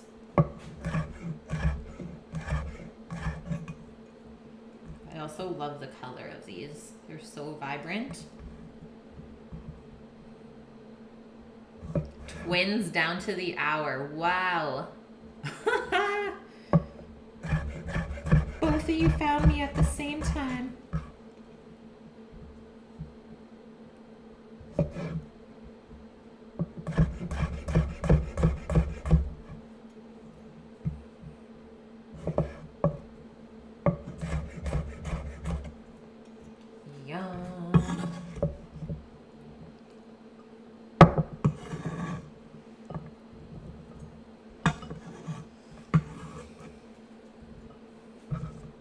We can just slice these, and they always like to curl like that, so it makes it a little bit difficult, but I find that just bunching them all together at first makes it a lot easier. And then you can kind of straighten it out as you cut.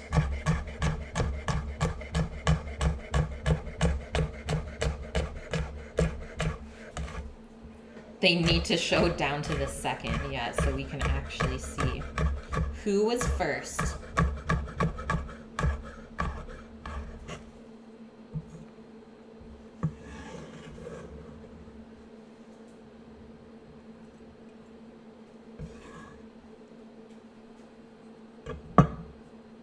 There we go.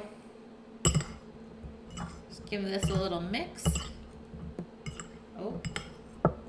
And then I can also put the sauce onto our sheet pan with all of the other toppings. That way, literally everything is ready to go. That looks so lovely. I thought, hey, why not use the stuff that I have already made?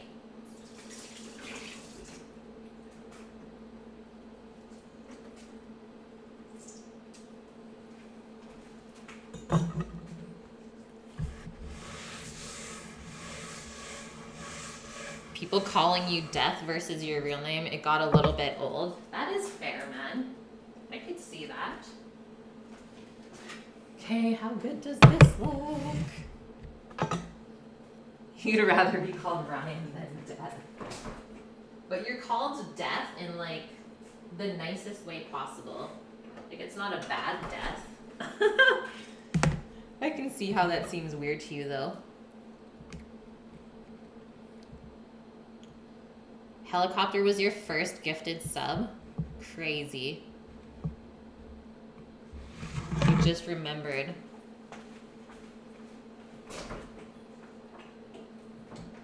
Okay, let's put all of this into the fridge. think we're gonna take our pitas out so they can warm up a little bit.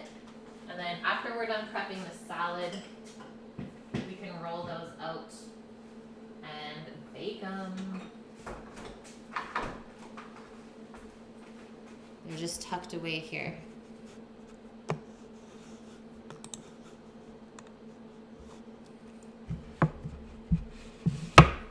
There we go. Nothing too much happening.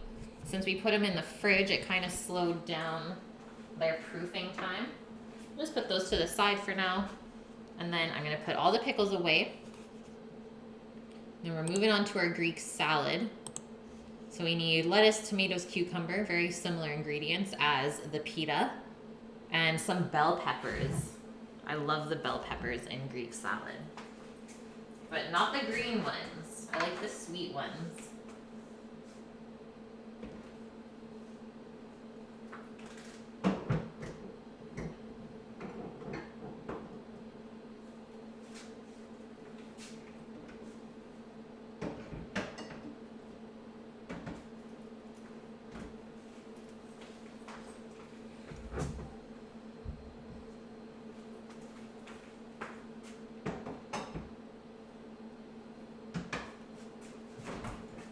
Gonna get the greens out, guys.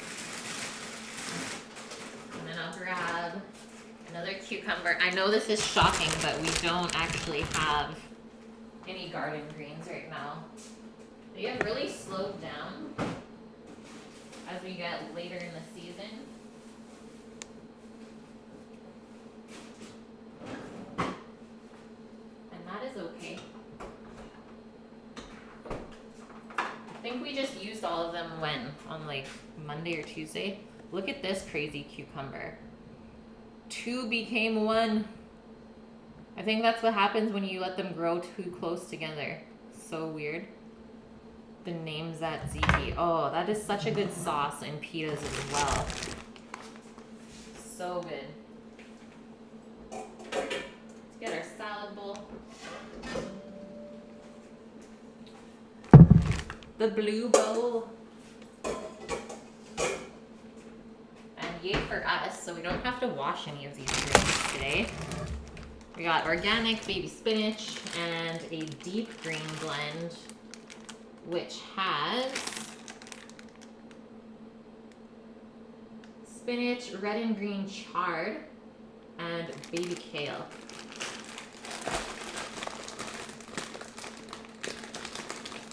Yay for health.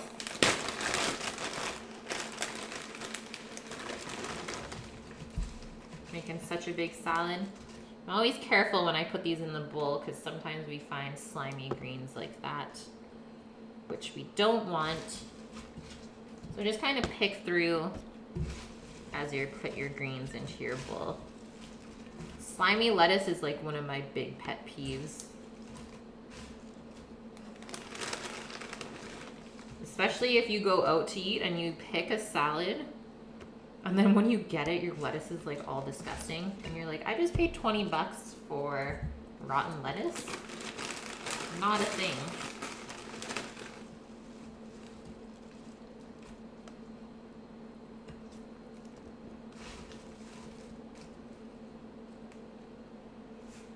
Iceberg lettuce, one of your pet peeves. Iceberg is good on some stuff, but definitely not as like a salad base. It's definitely not the most healthy for you. Like Matt says, it's a water fiber. That's it. Not much flavor there. It's good on burgers though for that bit of crunch and because it kind of holds up well. But other than that, I would rarely choose it.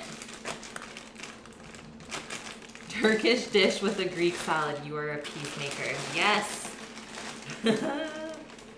Oh my god, yeah. Shredded iceberg on a salad bar. What has this world come to? They ain't got no salad bar skills. That's what that is.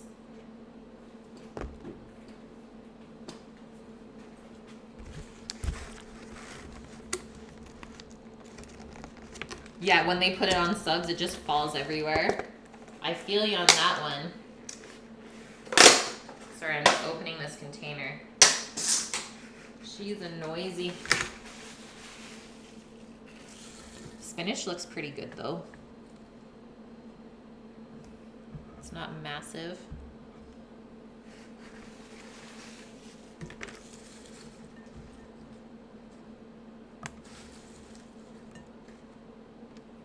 There is still some slime though. It's hard to get away from that when you buy greens though. Even though most of it looks perfect, there's always those couple of pieces that can like ruin one whole bite. Make you hate salad forever.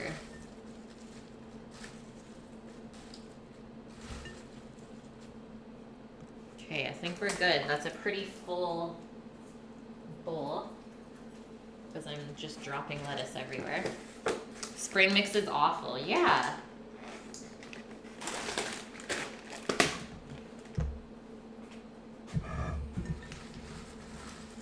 Let's give this a little mix.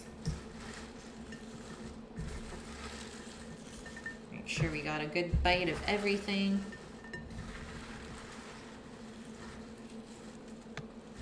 If you find any gross pieces, take them out still.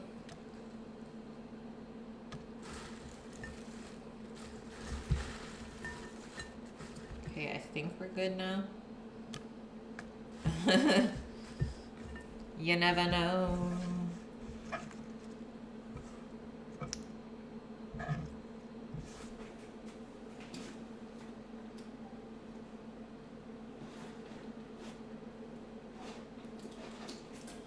Okay, let's put that aside and start working on our veggies. So once again, we need to wash our cukes. You couldn't believe no one in your AP physics class knew the origin of the meter? What if I say I don't know the origin of the meter? Is that something I should know? We'll chop up these other 2 tomatoes. I'm going to save this one for tomorrow for our caponata. And then here's all of our nice baby peppers.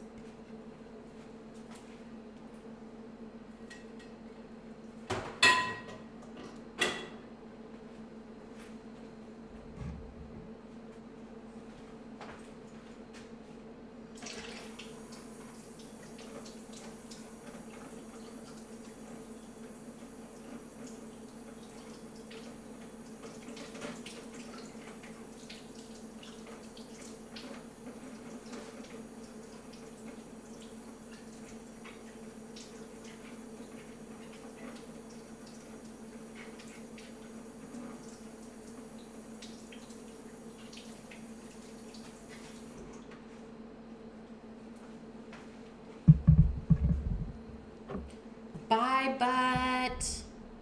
See you soon. Thanks for popping in. Made my day, for sure.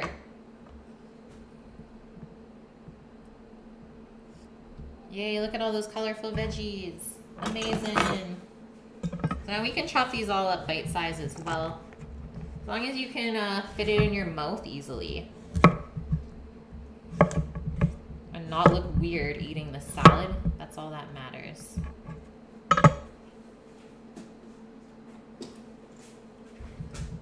So I don't know what to do with this one. Maybe we'll just cut it off there. Crazy cuke.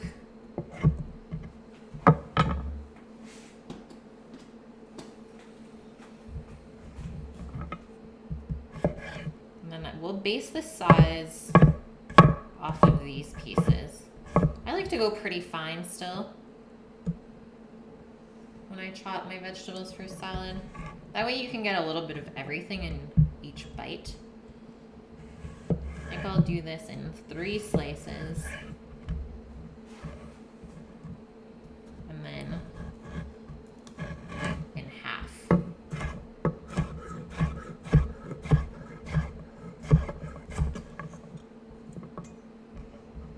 Not look weird while eating a burger the size of your face. Yeah, never. That never happens. I'm sure you'd see some pretty epic faces if someone actually documented that.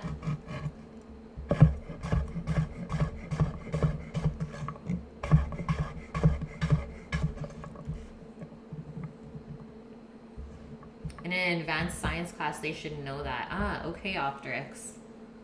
At any rate, it is 1/10,000,000th of the distance between the North Pole and the equator. Now we know. Classic Optrix. Teaching us fun and exciting new things.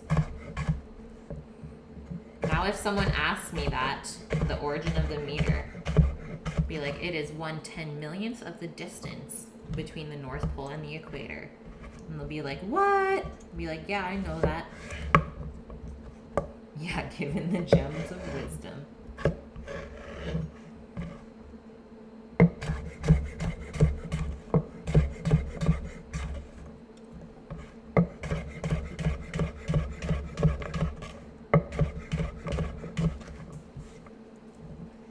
Let's layer our cucur on our bowl. And as always, guys, I'm gonna keep the dressing on the side here, just because I know there is gonna be leftovers. And these greens are pretty delicate, so if we dress them all, then they'll definitely be wilted by the time tomorrow comes. Onto our tomato. They are very ripe. They have definitely not been in the fridge. And that's why they're gonna taste amazing.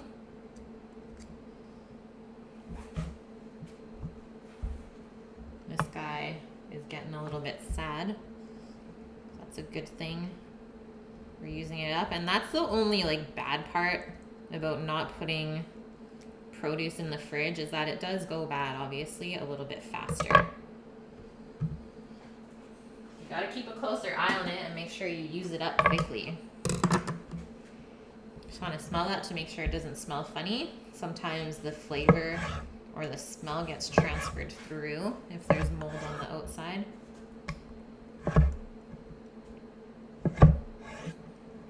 Got a whole bunch of cherry tomatoes from a colleague at work. What can you do with them besides salad? You can kind of preserve them.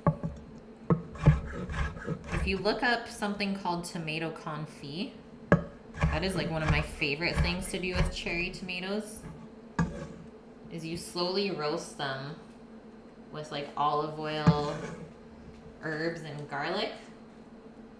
Maybe a little bit of balsamic vinegar.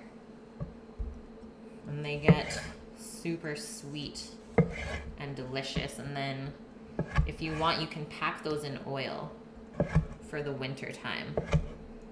And those are great to obviously add to anything, really.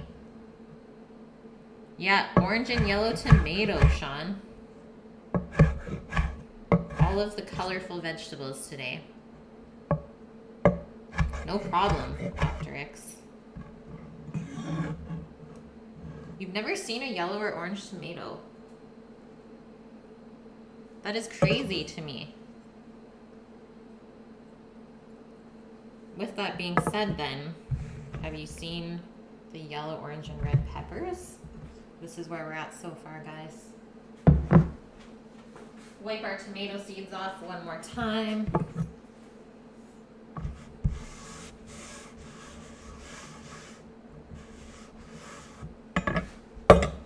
Then I think when we finish this salad and start to move on to the dressing, then we'll turn our oven on to preheat.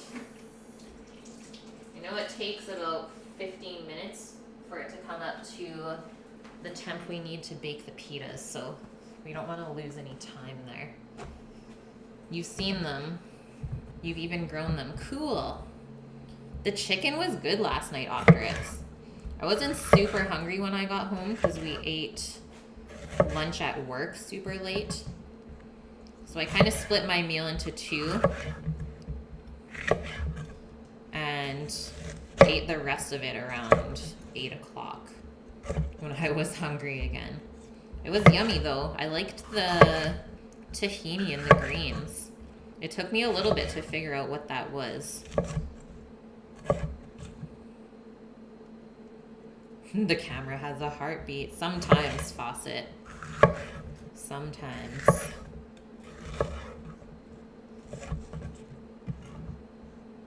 You've grown green peppers and seen and bought red, orange, and yellow. Peppers are pretty easy to grow. They're quite hardy, the plant. We asked Sammy what was in the marinade. He did his best by smelling it. There was a lot of different things in that marinade, but all kind of different Asian flavors that I thought would go well together.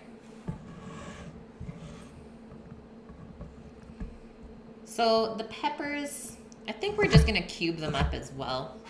I like my Greek salad when everything is chopped a very similar size. Obviously, if you want to play around with shapes, you could julienne it or slice it into thin strips. Totally up to you. I think the only thing that really matters is that the peppers are there in the salad.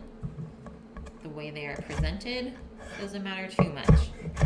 Maybe you could even do roasted peppers in the salad. Change it up a bit.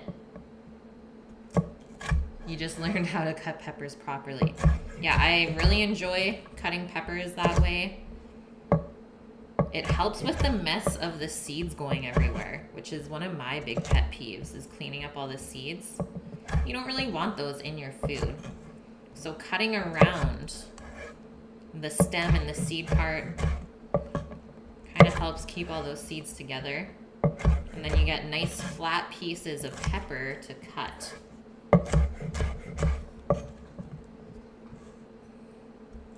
Have I ever had mini bell peppers? Yeah, these are the mini bell peppers. Yeah, they taste the same, totally, but they're just small.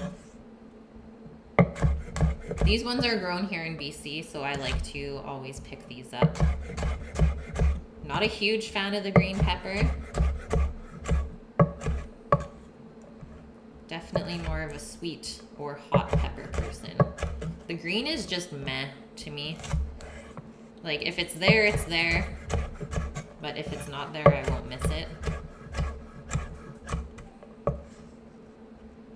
Mysterious lady. That's me. You have peppers that are roasted on a gas flame until they blacken. Yeah, that is such a good way to roast peppers. You could also do them in the oven under your broiler. Nice wolf. Yeah, we got a doggo in here. We'll give Doggo a couple of pepper snacks. They are mini peppers, yeah. Oh, you can get them even smaller too. Come here. Come here. Sit. Sit. Oh, you almost got that one. Okay, last thing. Going in here, we need some Kalamata olives. And we also need to crumble some feta. And then that's pretty much it here. Oh, wait. No, it's not. I'm going to slice up or dice up a little bit of shallot instead of red onion. I just like the flavor a bit better. And I think the onion aspect is pretty important in Greek salad. Did you know that in stews, gumbo, chili, etc., bell peppers are a substitute for carrots? Yeah. I think that's like an important thing in Southern cuisine, is they definitely swap out the peppers for the carrots in, let's say, their mirepoix or their Holy Trinity. What's going on, DeFuck? Good to see you in here today, man. So just one little shallot, that's all I need. And I'm gonna cut it up really nice and fine. That way we don't get huge onion bites, but we'll know it's there. Let's say 1/4 of an inch pieces. I'm gonna do one more slit here. Bell peppers are sweet like the carrots. Yeah, exactly. So that makes sense that they switch it out like that. But obviously the peppers grow better than the carrots in the South.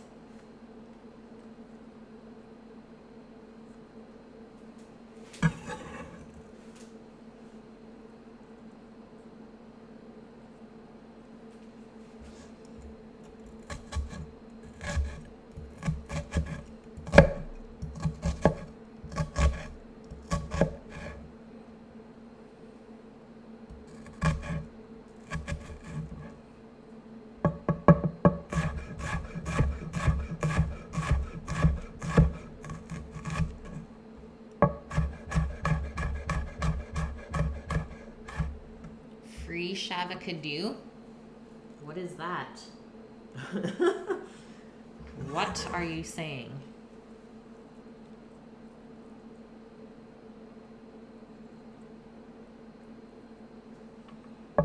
One more slice on that piece. Okay, there we go.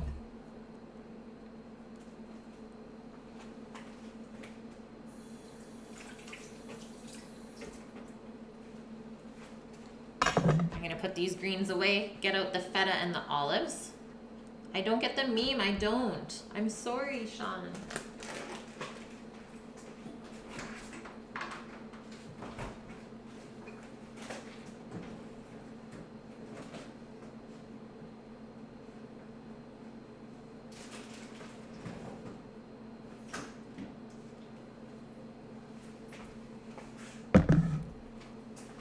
Okay, just going to the other fridge to grab the olives.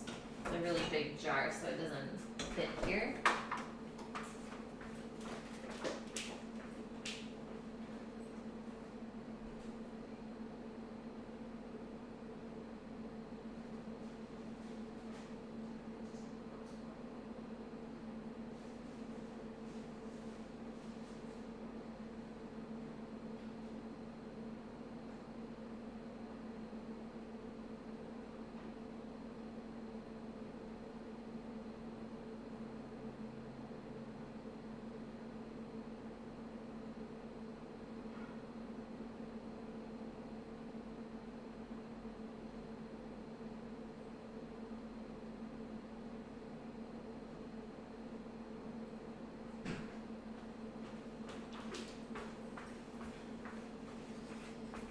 Hey guys, here we go. And I call myself a cook. What did I miss?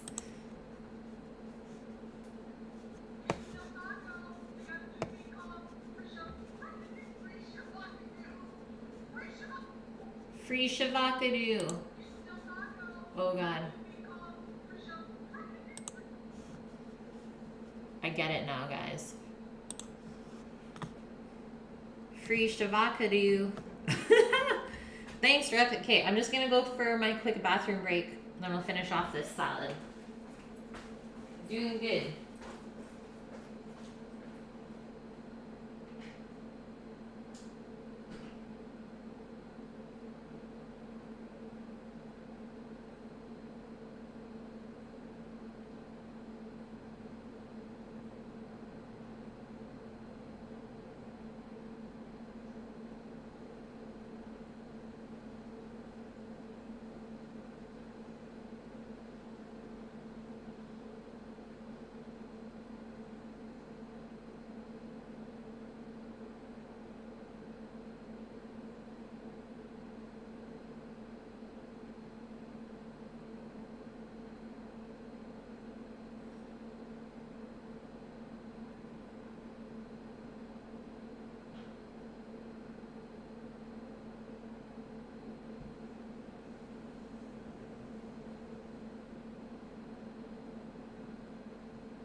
Okay, we're back.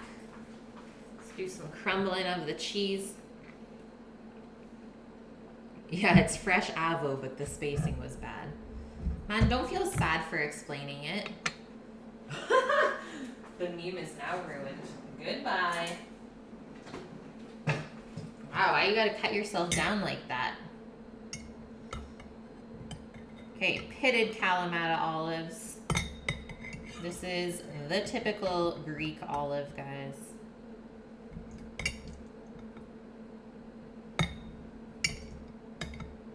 Obviously, having it without pits, always a good option. No one breaks any teeth.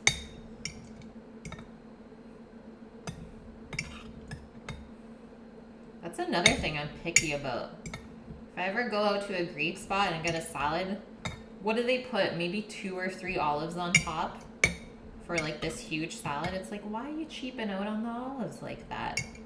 They're not that expensive.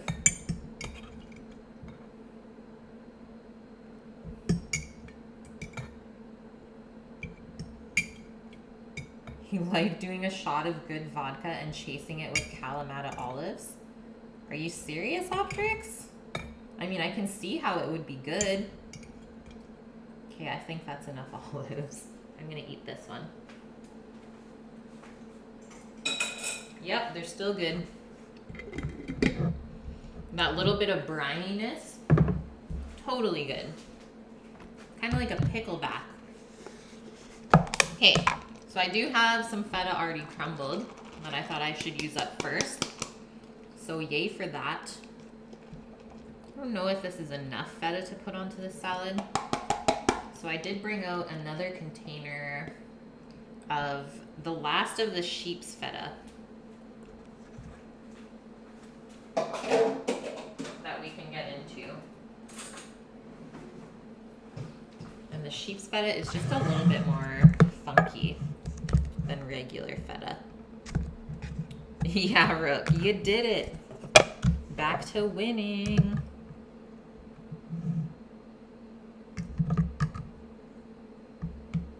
Should we put this whole thing? I think so. Let's do it. All or nothing, guys.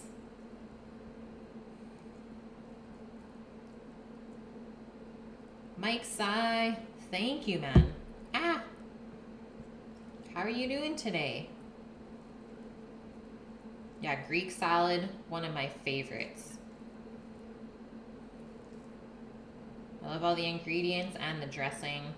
And it's so easy to add something onto it, like a protein. Grilled chicken, beef, pork. The options are endless.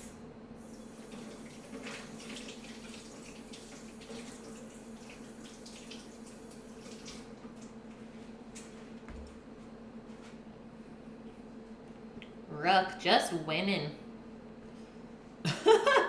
Bard, just losing. Come on, you. You tried losing bones, but when you won, fate just told you to enjoy it. Exactly. I'm gonna try to strain as much brine out of this as possible.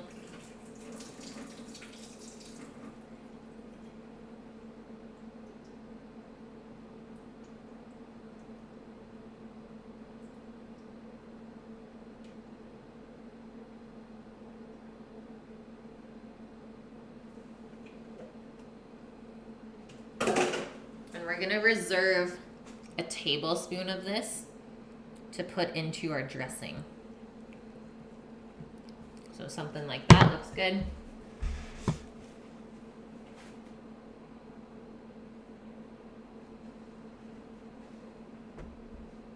You don't sports. I love that. Okay, Greek salad assembled. Well, like I said, we are going to turn on the oven to preheat for our pitas and quickly work on our Greek dressing, which I'm just gonna put in the blender. So that's really simple. Just figure out where to stick this salad.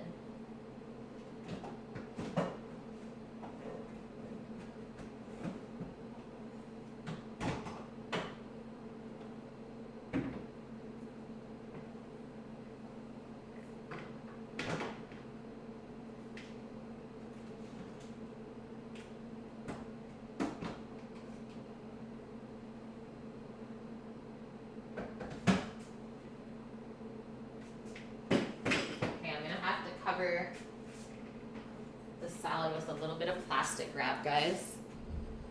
Just got to do some stacking. Don't want to contaminate it with anything.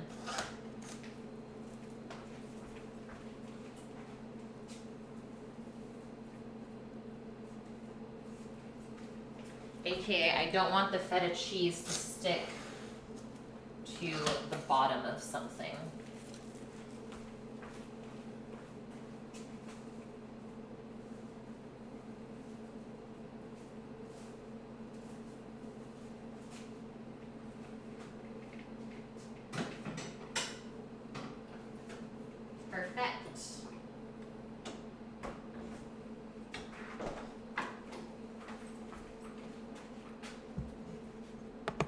You used to sports, now you let chat to it. sports ball. Hey, Mississippi. Are you weird for only being able to eat blue cheese on salads with sweet fruit pineapple? Blue cheese and pineapple. Those are some distinct flavors, but it definitely works. I mean, blue cheese is super salty and funky tasting, so it's always really good when you pair it with some sort of fruit. Thanks for the host, Sushi. Okay, our oven needs to go on to 475 Fahrenheit for our pitas, and we need to preheat a heavy pan, or even a sheet pan works as well. We need to preheat this with the oven, and then we'll be baking the pitas in the preheated pan, and then they should puff up in the oven. I've never done it this way yet, so this is new for me, but I think it's gonna work out really well.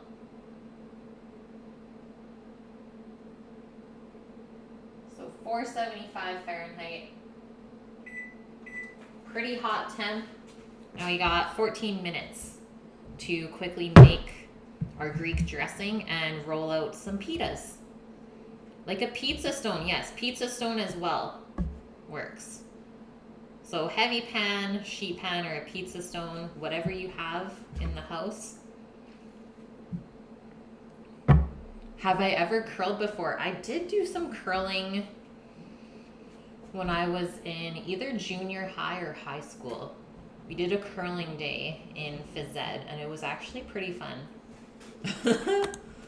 Okay, let's get our blender top out, and let's start to fill this with our Greek dressing ingredients. So my base is red wine vinegar. That's pretty typical. And then I also brought a lemon over that we're gonna juice. Another important thing in here, anchovy. You really need the anchovy to bring all of these flavors together. It's just not the same without it. Same thing with Caesar dressing. Then our dried oregano, which we left out earlier, so we got that handy. The feta cheese that we saved, and then we're gonna emulsify it, bring everything together with a little bit of olive oil, and we're not gonna add any salt and pepper until it's all mixed, since we have a lot of salty things in here. The anchovy, the feta cheese, okay, maybe only 2 salty things. Shh. Anchovies, yeah, now we're talking. Some of your former students almost made the men's US national team. That is so cool. Curling is like such a crazy sport. I love how intense it gets as well. Okay, I need to grab a vin. Red wine. So fun.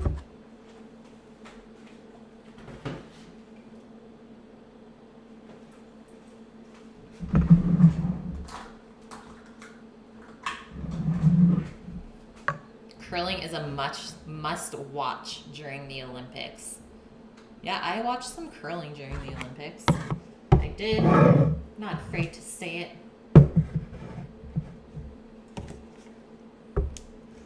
One of your favorite winter sports. That is awesome, guys.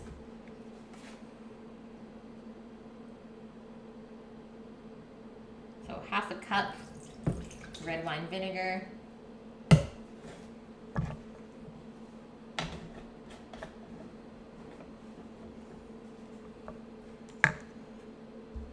Roll our lemon on the board a little bit to loosen up any juices.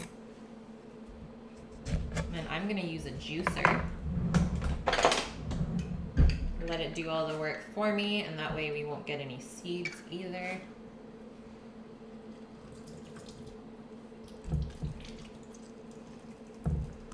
Oh, so total amount of liquid, probably be 3/4 of a cup. And then that's why I emulsify with 3/4 of a cup of olive oil. So equal parts acid to oil. And I like a more tangy dressing, so that's why I do that.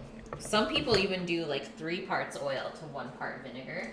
If if you don't like it as tangy. So find out what works for you. Dump our feta cheese in there. Make sure we scrape out all the good stuff.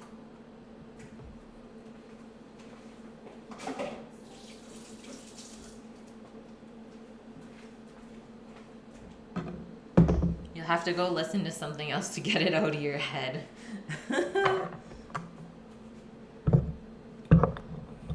Okay, 1 tablespoon of dried oregano. I'm low on my measuring spoons now, so I gotta do 2 half tablespoons.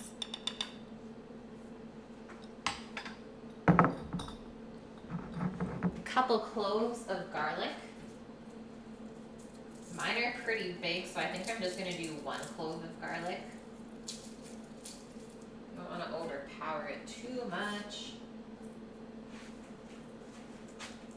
But the easy thing here is we just need to smash it and peel it. The blender will definitely blitz it up into smaller pieces.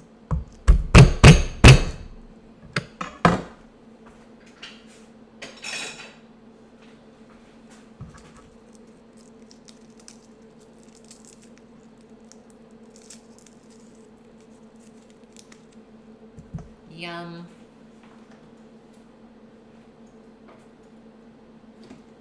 Just wash my garlicky hands.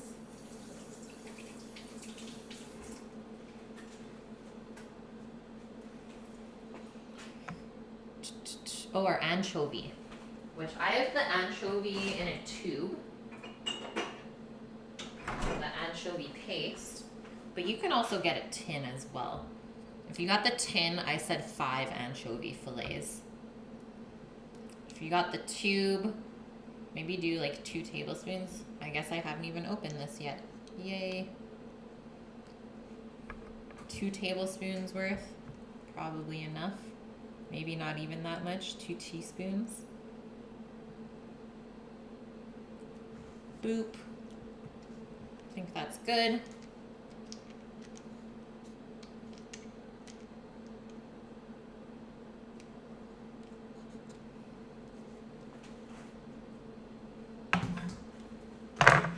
Okay, red wine bin, lemon, anchovy, garlic, oregano, cheese, olive oil, salt, and pepper.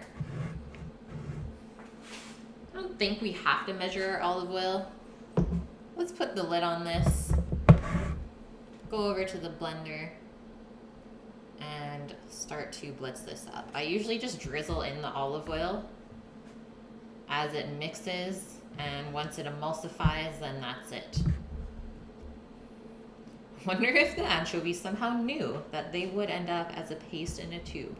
Probably not, but bless those anchovy souls for bringing us delicious foods. Yeah, they knew it all along. Maybe they did, guys.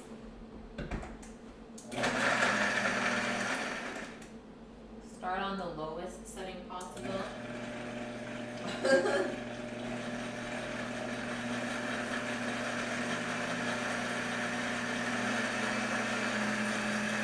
Got my olive oil over here already.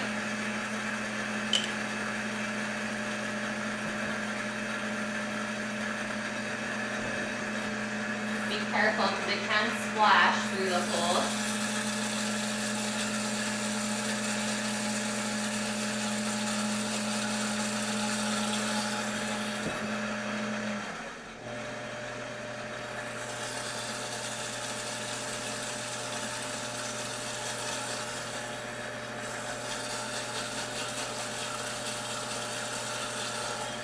There's literally Greek dressing everywhere.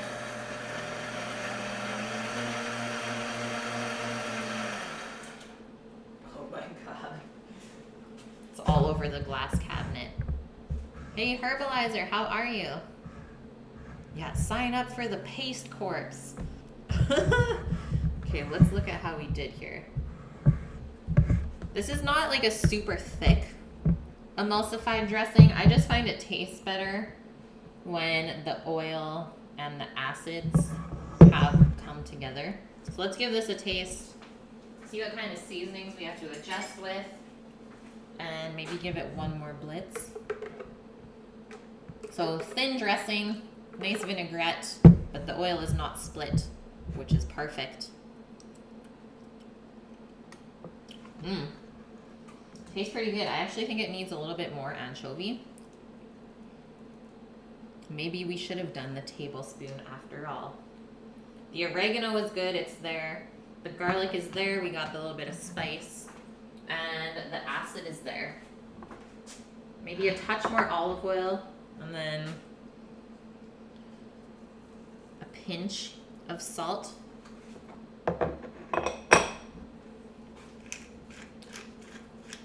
We're actually doing Canadian style Donair. And that's mostly just because of the sauce, Hugo Boss. But I know there's a ton of variations around the world, and everyone kind of has their own way to make the kebab, which is so cool.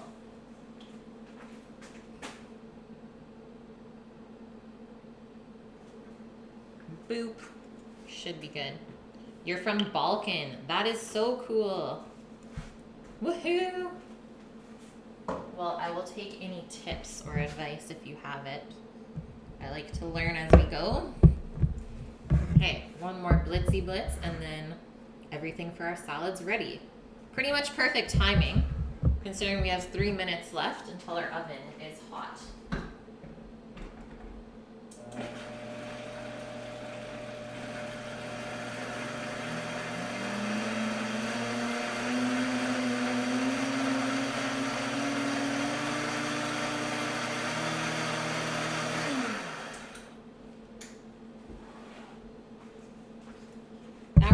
Pour this out into a container. I definitely made more than I needed just because I do love this salad dressing. It's easy as a go-to if I want to make a quick salad for lunch or dinner. That way it's already made up, and it should stay in the fridge as long as you don't contaminate it for around a month. Nothing in here will really go bad, except maybe the garlic, but I typically find that if you put garlic in a dressing, it takes it a long time before it goes bad or tastes bad. Just make sure you keep it in the fridge. Do I chef all of my meals like this every day or just dinner? Mostly just dinner, I would say. I usually do 8 portions. At dinner time, I'm feeding 4 of us, which includes myself, and that way I like to use the other 4 portions that I make for lunch the next day. So I find eating lunch out can get super expensive, and my meals on average per person cost less than $10 a plate, even though it's like restaurant quality food. Backseat gaming. Oh no. Okay, let's just scrape all the good stuff down off the blender sides. We want as much flavor as possible in our dressing.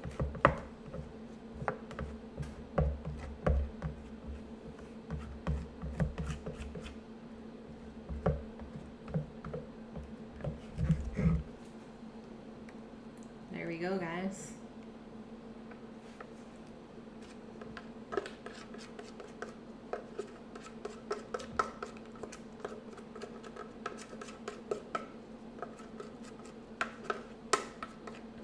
Yum.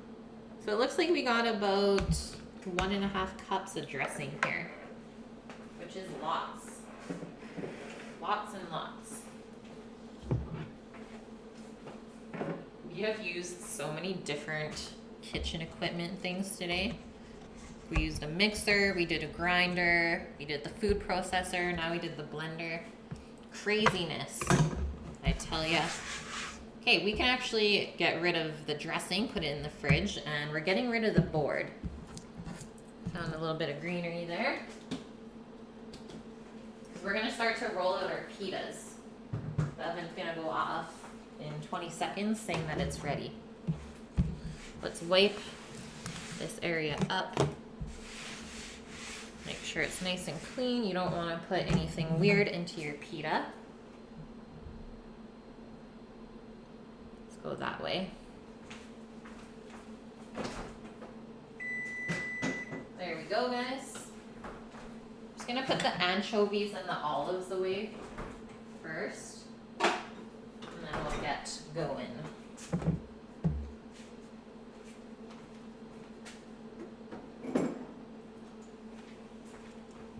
Be back in 20 seconds.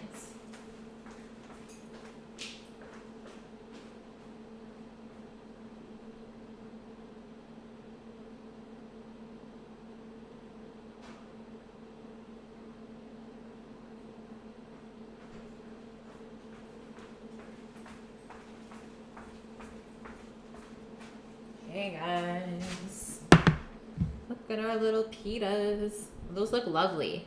They did puff up a little bit and they're a little bit cooler than room temp, but they feel so good. They're not as sticky anymore. So we're gonna make 8 pitas. Probably will need the flour over here again, just to help so it doesn't stick to the counter. And obviously a rolling pin, unless you have some other awesome way to roll out your pita bread. But I don't, so this is what I'm gonna do. And let me just quickly check the recipe.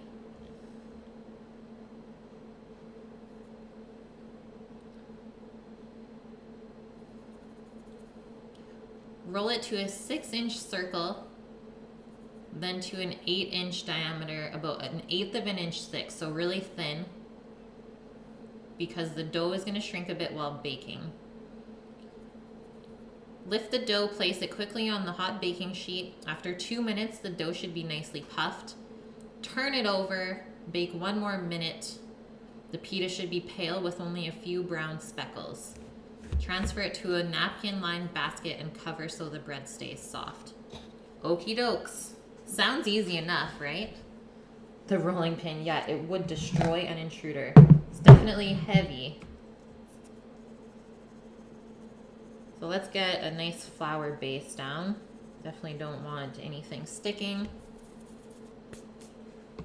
Can we peel this off? I think we did all right. So don't disturb our little balls too much because you want to keep that shape, right? And we'll keep these other ones covered while we work. Put them on the other side where there's a little bit more room.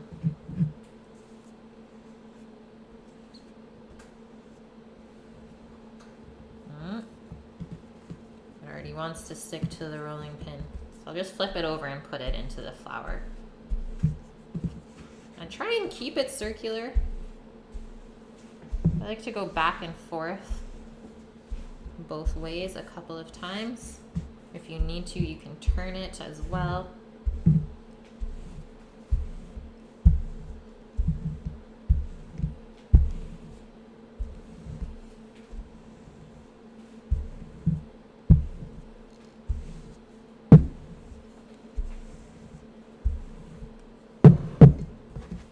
Flip it over, see what's going on here.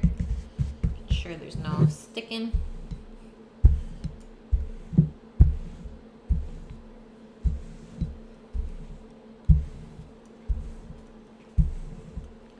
Hey guys, question of the day. You ready? I think there's quite a few in here to answer. Have you ever eaten a kebab? What a simple question. And if so, are they popular where you live? Okay, that looks good. Obviously it is shrinking up as I stop rolling it. So now, just gonna lift that up a bit. I'm gonna go over to the oven, flip that into the pan, or maybe I'll just take the pan out and try and flip it into that. I'm gonna use not a good towel.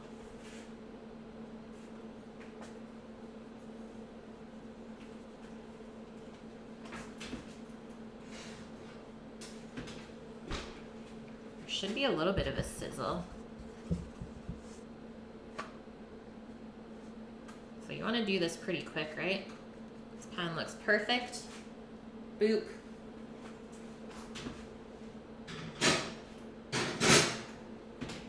Wait a couple minutes and maybe start rolling the next one while we wait. I can do a 2-minute timer as well.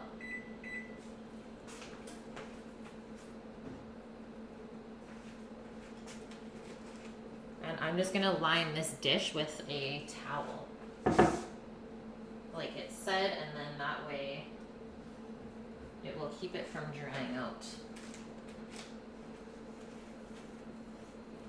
The kebab is not popular in New York. I totally would have thought that it is, Annie.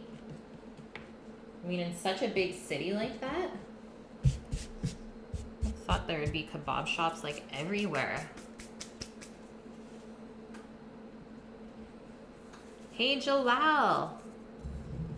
The week has been good so far. How about you? Good to see you in here. Not in upstate New York. Ah, fair enough. I forgot that you don't live in New York, New York. My mistake.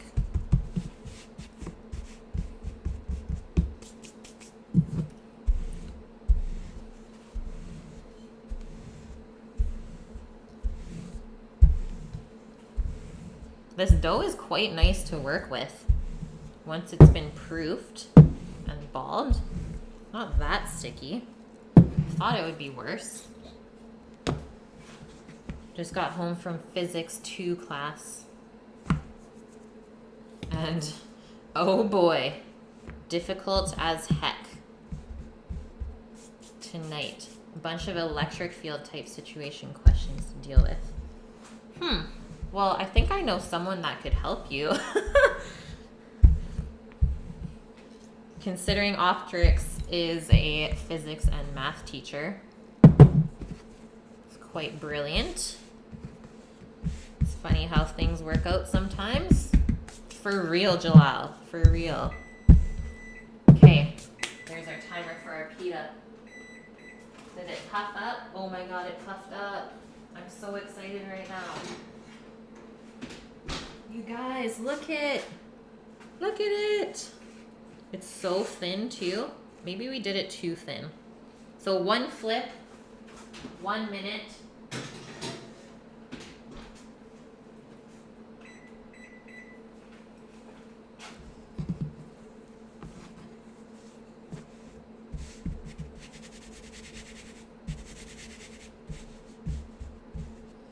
$3,400 bones at rank 34. That is kind of weird, hey?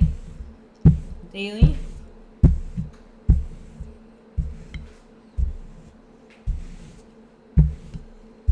Okay, that looks good. So this kind of times out perfectly. You can roll out the next pita within a couple minutes and keep baking the other one. Yeah, it's a pita bread.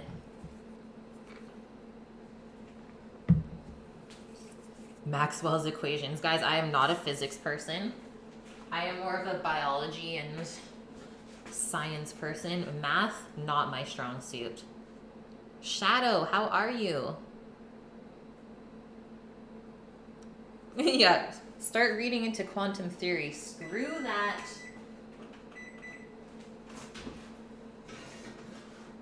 Hey guys, here is our lovely pita. Just a little bit of browning on top. Now we're just going to flip that out into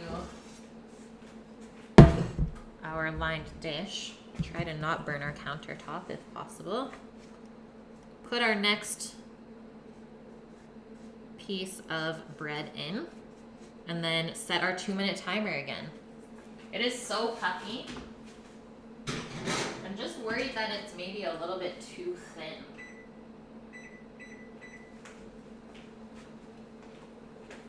But like I said, I was going for that puffed up version. So maybe it will hold up. I guess we'll see. I just don't want to make it too small, if you understand. If I roll it out less, it's going to be a small pita.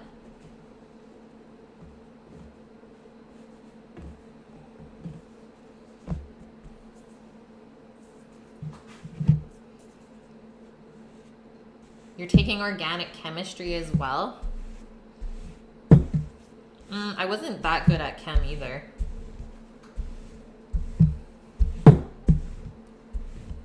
I'm better at like memorization stuff, I would say.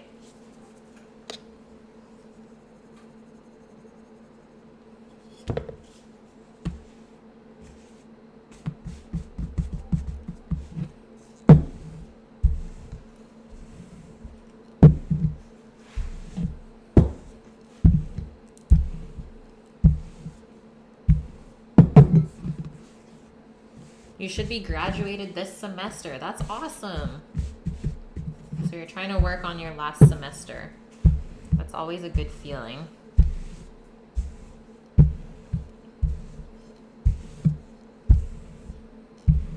Oh, you know what we still have to do, guys? Is rip our paper and our foil for rolling up the kebab in so that all the sauces don't go everywhere. Okay, there's that. Look at 18 seconds on the next one. Let me just get the parchment and foil out so that we don't forget.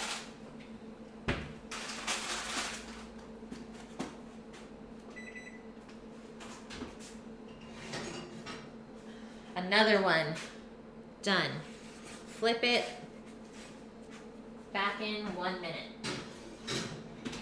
Okay, in this minute, I'm just going to get the non-heavy duty foil. It's just upstairs, so I'll be right back.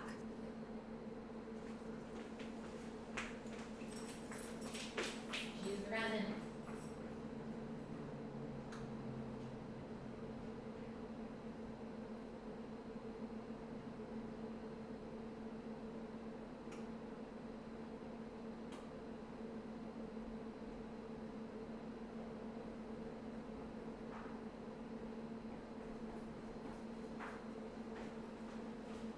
Woohoo!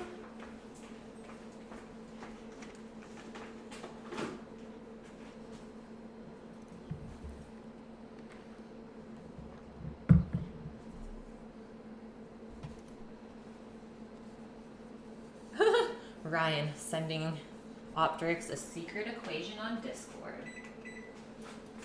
Secret business, guys. Hey, that looks lovely. I love how puffy it gets. The other one is still puffed up. It didn't even deflate. This is craziness. Okay, let's add this to our pan.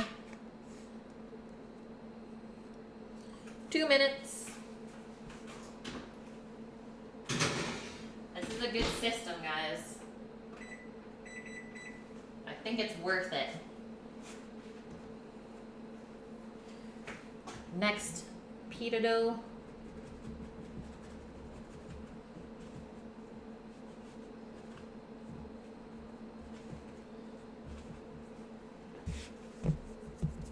You were epileptic until you were 16? That is crazy, Rook.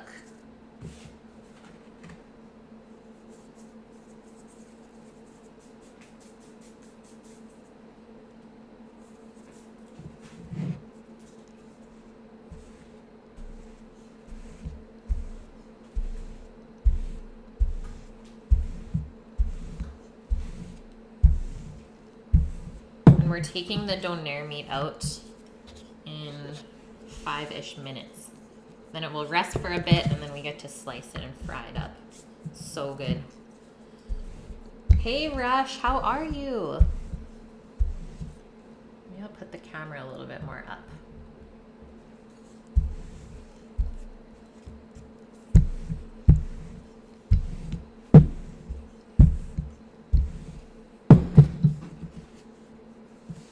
Little flip because it was sticking a bit.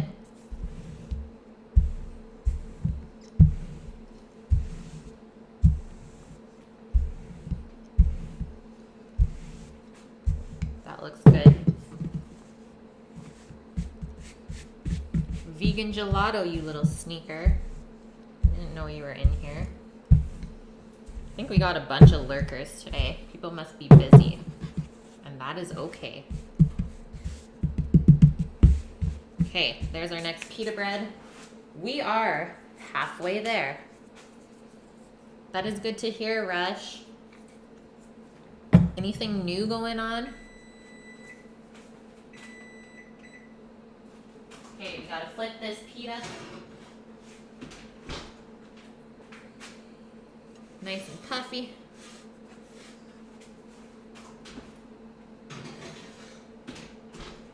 And I think I'm gonna do 2 minutes for this one. I think the pan just cooled off a little bit from us taking it in and out. You cracked your head open a few times after you got into teenage years. You guess one of those times fixed a connection in your brain. That is nuts, man.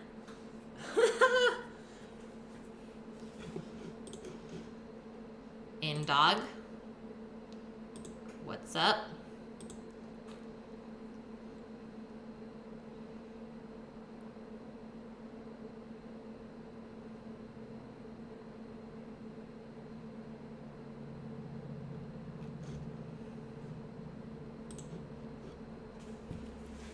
Same old, Rush. I've been good, man.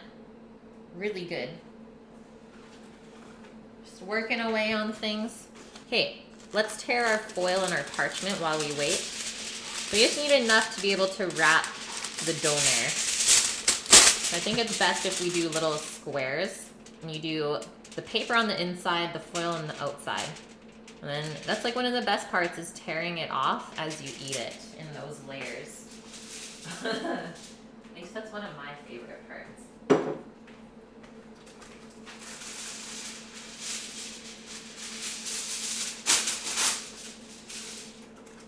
we need 4 of those.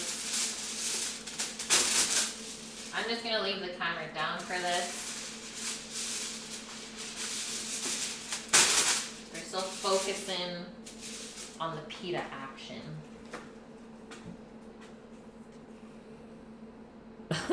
Cheater. Oh, Rook. You lost them all. Okay. Let's get this other pita out. Looks perfect. That little bit of browning there. Flip it out. Put the next one in. And they're still not deflating. This is amazement. I guess they're getting a little bit crispy too though, so it's gonna hold its shape a bit better. Next one.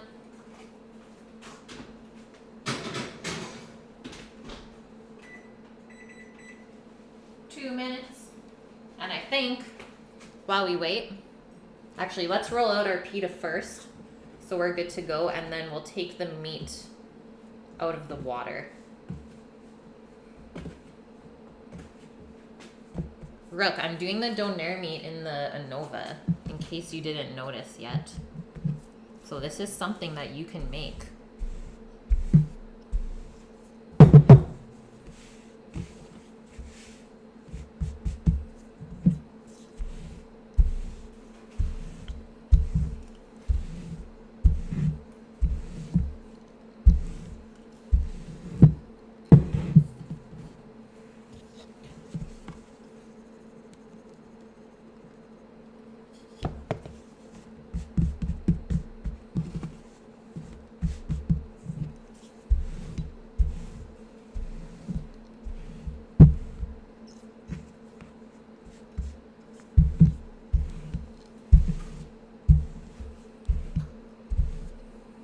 I'm excited for the meat too.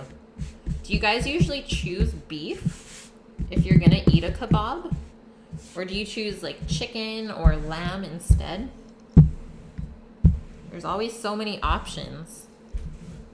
Like I said earlier, I'm pretty picky on the Donair meat, so unless they make it in-house, let's say, or homemade, I don't typically choose it. In dog, you like all of the things. Beef and lamb, that's the combo that Sammy usually picks. Okay, put this up. We got like 5 seconds. Give this a flip. Oh, this one didn't puff up that much. There might have been a hole, I'm guessing. Let's do 2 more minutes and hopefully it does its thing. Never choose the deli kebab. Yeah, don't do it. That's where they cheap out. Was the pride of some animal. Oh my God. Okay, let's stop this. Take the meat out. We'll just put it on a plate.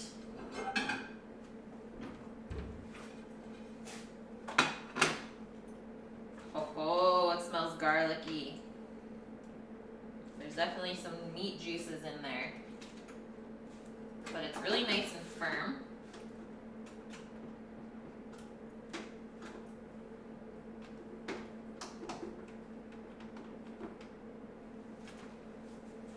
It looks good, guys. This is what we got. We got our meat rectangle. And if I press on it, it's firm. But it feels nice, like the texture feels good. There is still quite a bit of the meat juice in the bottom, but I think it's hard to get away from that. So we'll let that cool for a couple minutes. Let those juices kind of go back into that meat and then we'll slice it up. I know, we're definitely not throwing those juices out, whatever we do. That would be a mistake.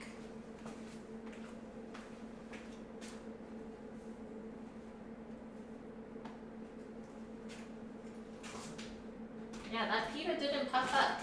Okay, I'm gonna cut or tear some parchment, and then we're pretty much good to go.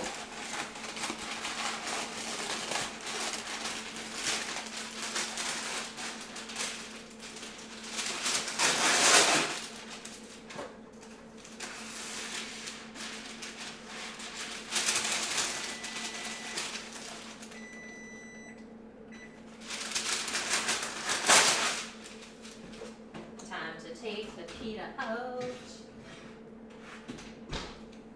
So that happened. But you know what? I think we'll still be able to pull it apart later on. We'll be able to open it up. Or at least I hope so.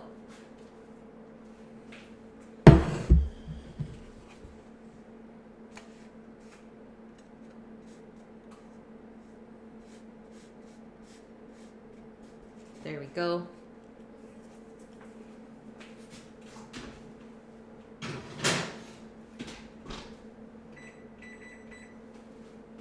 Let's tear our last 2 pieces of parchment to get over with that noise.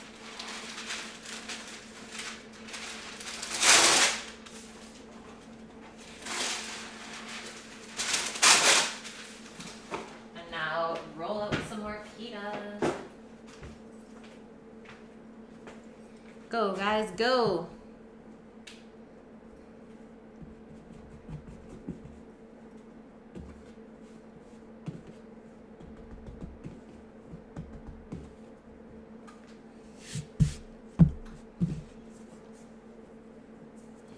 After this one, we have 2 left to bake.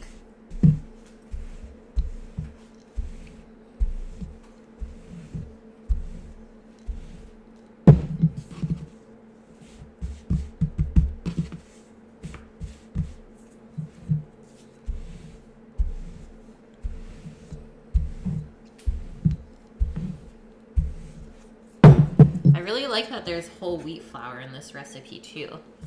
Like there's only 35 grams and like 300 and some grams of the white flour, but it just makes the texture and the flavor so nice. And obviously it's a little bit more healthy for you.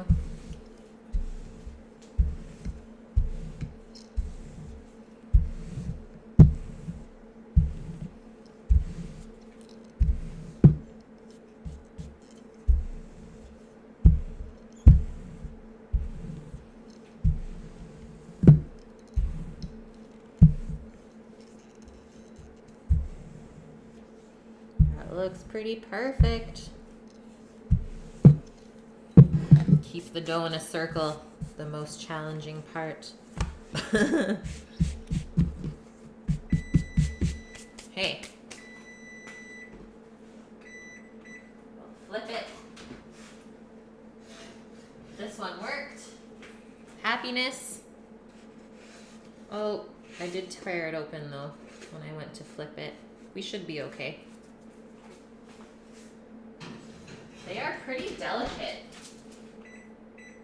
But like I said, I'm rolling it quite thin. Let's keep working on our pitas.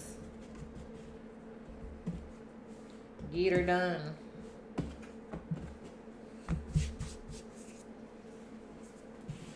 There's no wasted time in this kitchen. Or at least I try not to.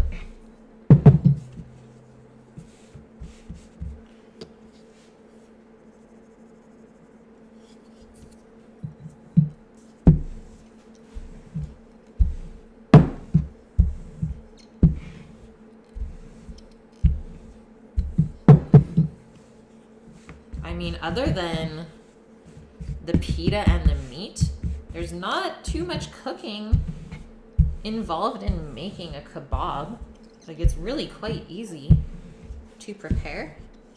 And it's pretty inexpensive as well.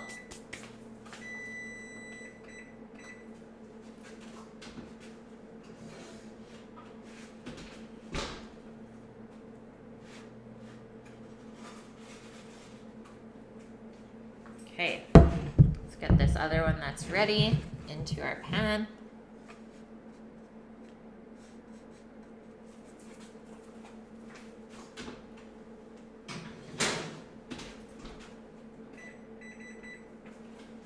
I like this whole 2-minute thing. It's pretty effortless.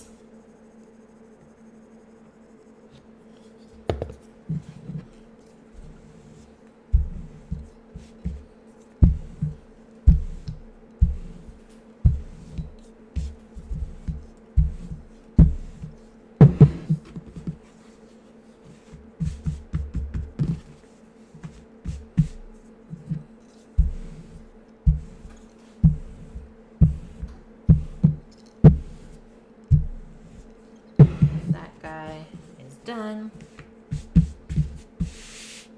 Now I believe this is our last one. Yeah, it is. I make everything look effortless. I really try not to though. And that's what I hate about Food Network shows, is they just make it look so easy. And you go and try it afterwards and it's like, this is not at all what happened.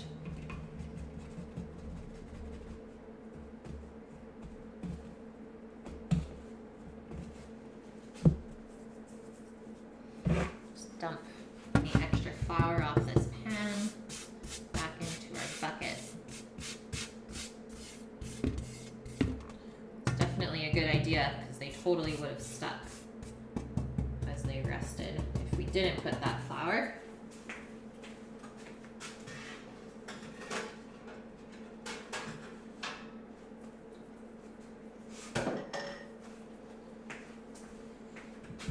Wahoo!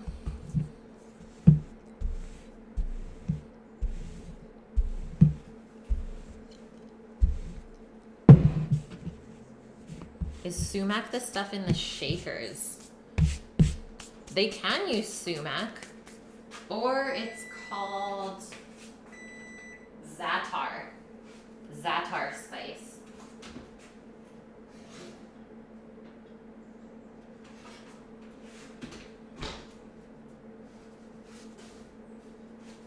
Little flip. That one looks perfect. Za'atar spice is so good. Yeah, I like making things look easy.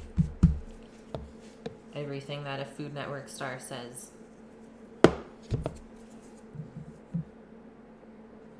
Yeah, don't ever have all your ingredients set aside. You know what? I did do that when I first started streaming. Just because I found that my time management wasn't quite on point yet, but now I try to not set too much stuff up. As you guys can tell, I'm often going away to another fridge to grab something. That's reality, guys. Like, since when do you come home and have everything prepped, waiting for you in bowls, just ready to assemble? Like, to me, that's not cooking. You're only doing half of the work, not even.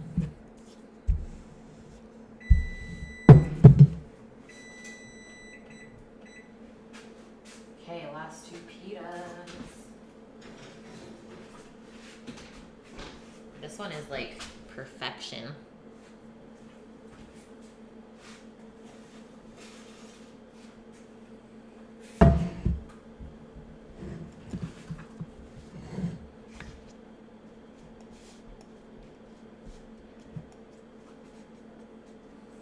Second last one.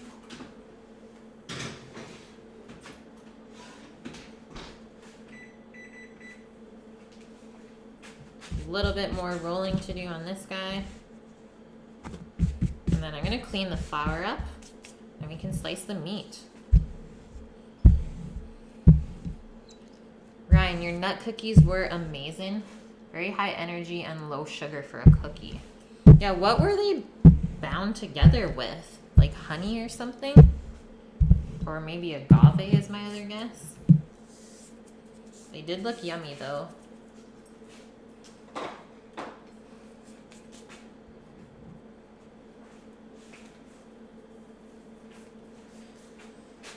I'm just going to move this away for a sec.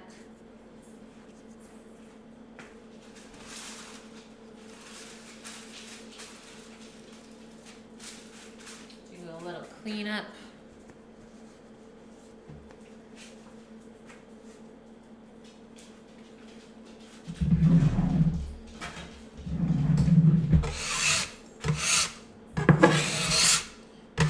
Put all of our extra flour back in the bucket. Just egg whites and sugar. Ah, like a meringue. Nice. That sounds yummy.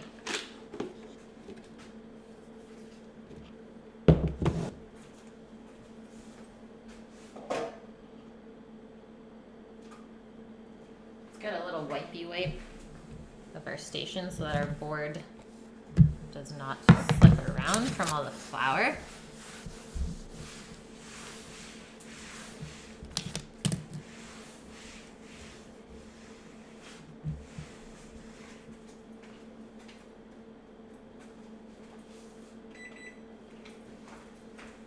That board first.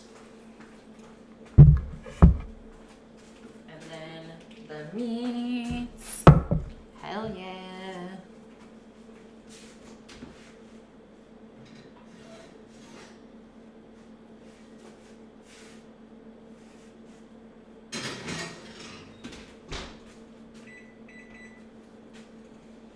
Flip that pita.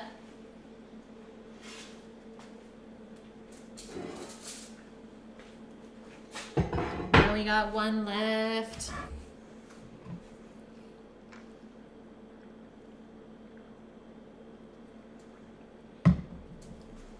Ryan, you saved a couple of the broken cookies for yourself. I would do the same. Okay, I think we should definitely put some paper towel down, maybe on the plate instead, so we can dry off the meat before we slice it. That way it will fry up nicer. And like I said, we're gonna reserve the meat juices. Hello? What's up? Just got home. Yeah, where is everyone? They left at like 4:30. 1 3/4 hours it took me to get home. Holy. And they're behind me, so. That is nuts.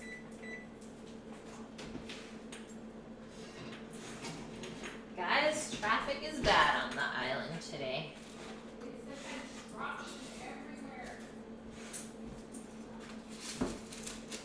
Betty's upset. Okay, here's our last pita.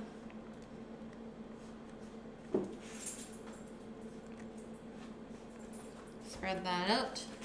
Posh, can you just stop sniffing for whatever reason?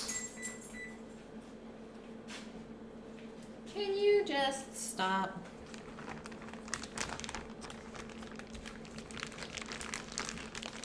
The reveal. It tastes like the real, or sorry, it smells like the real thing. Yeah, you pita that pan. Pita-ing. Pita is now a verb, chef. Look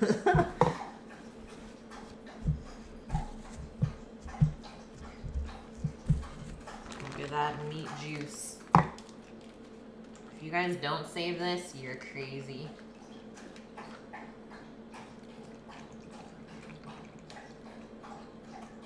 I pita the fool. That worked well after it. Is that your first pun all day? Oh my goodness. Okay, we'll just let that cool down before we cover it. That's a must.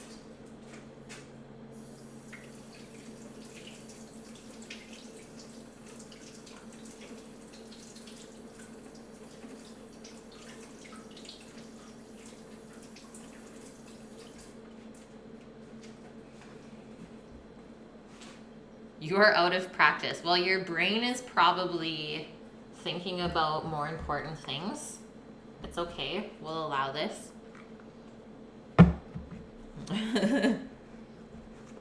Okay, so we'll just pat our meat dry, and I think I'll just slice this on a plastic board. I mean, we don't really want those meat juices to seep into the wood. Not the best thing.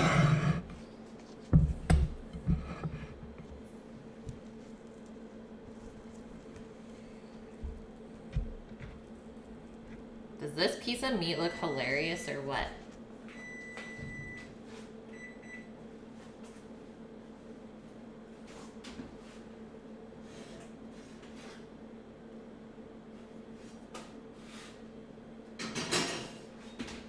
The last pita flip. It's bittersweet, guys. It's bittersweet. What is wrong with the camera? It is wild. That is about it. The camera is alive. Okay, let's grab a nice slicing knife. Something with some length on it. So we can make some nice slices. I think the first thing we gotta do, make a nice thin slice. Oh. Try a piece. The flavor is pretty on point. This knife is a little dull.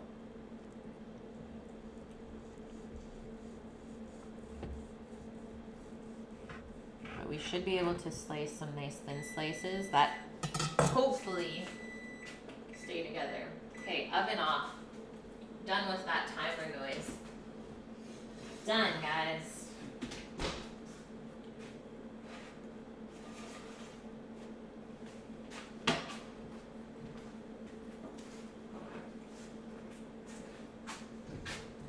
Is it crunchy or crumbly? Sorry. It is not too bad. Maybe just the end piece. Okay, look at, there's our wonderful pitas. So we'll just keep those covered so they don't dry out. And then they'll stay warm as well. Little pita safe house.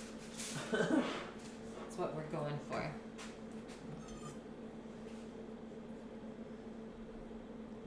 So maybe 1/4 inch thick slices. And yeah, if you do this properly, the meat shouldn't crumble too much. If it crumbles, that might mean that we didn't work it enough. But I also have like really nice pieces of onion and garlic in here. So that might affect the way it slices because the onion and garlic is soft, right? If we look at this, there are a couple air pockets as well that we didn't get out. That's totally our fault.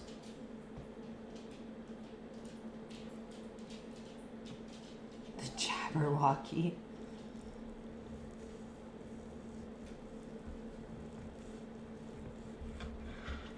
I think just this front part is crumbling a bit because it's thinner there.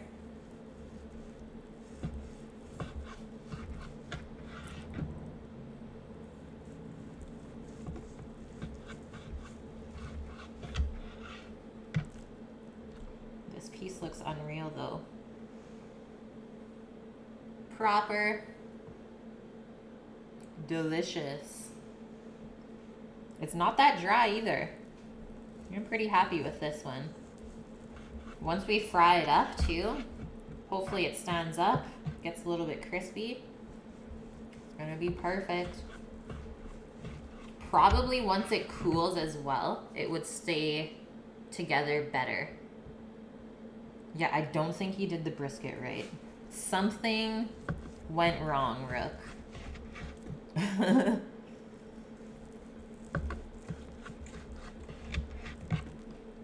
If you let this cool overnight and then sliced it the next day, would be way easier.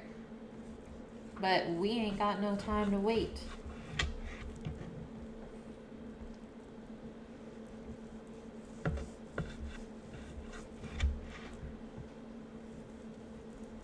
I'm gonna send Sammy a quick text though and see where they're at.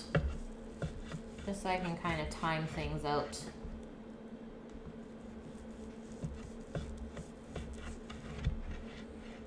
Ain't nobody got time for that.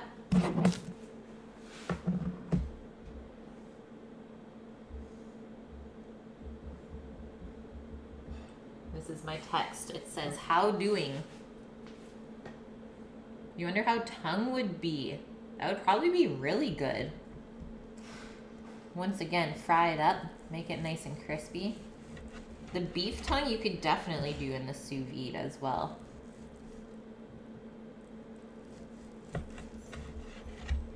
Okay, Sammy's about 10 minutes away, so perfect.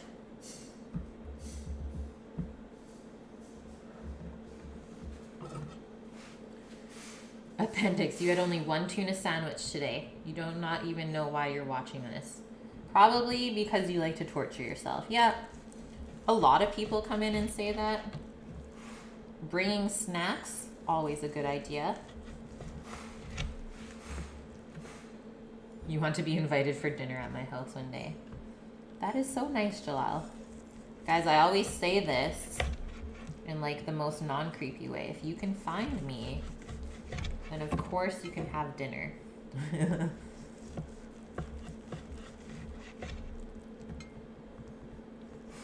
I am always down for visitors as well.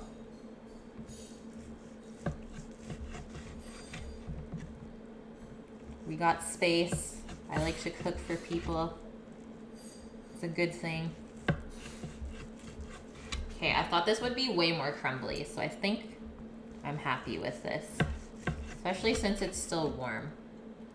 You're so hungry. I'm sorry. Not really, though. Gotta eat more foods. Yeah, if only I didn't live at the far end of the earth.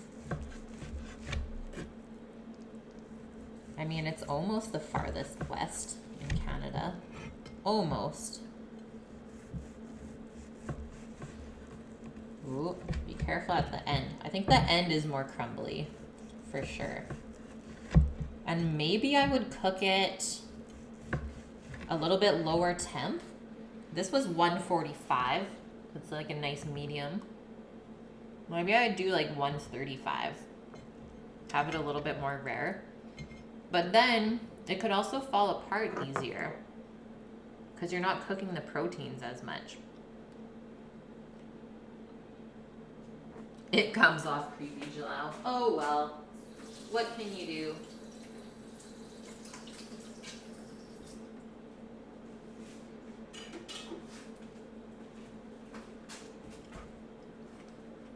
You'll just show Pendleton the stream and he could find his way to the food. Yes, that is perfect, Rook.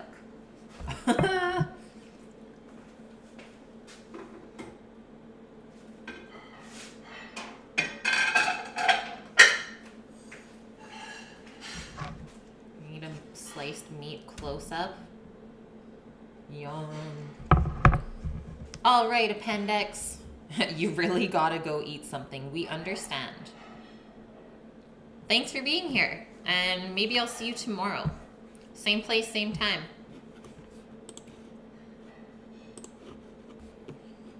Okay, so we have 10-ish minutes until the guys are home, and the meat is not going to take very long to fry up, obviously, since it's already cooked.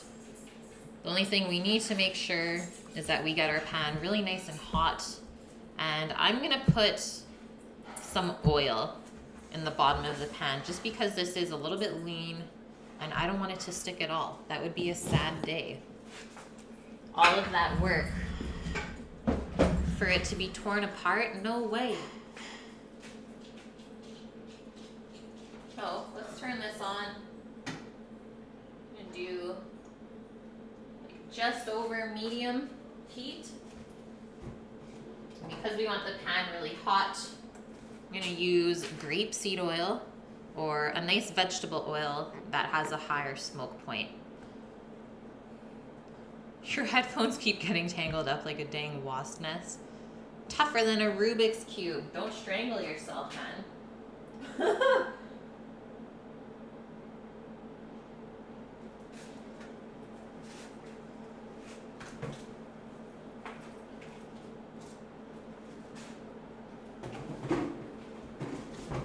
I better write olive oil on the list, guys, before I forget. We're running low.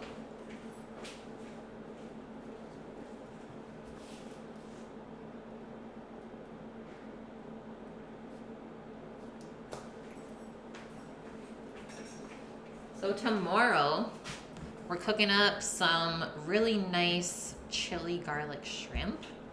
And I'm gonna make some nice creamy and fresh corn polenta to go with it. So kind of like a shrimp and grits, I would say, but it's more Italian style because I picked some eggplant from the garden and I want to make a caponata.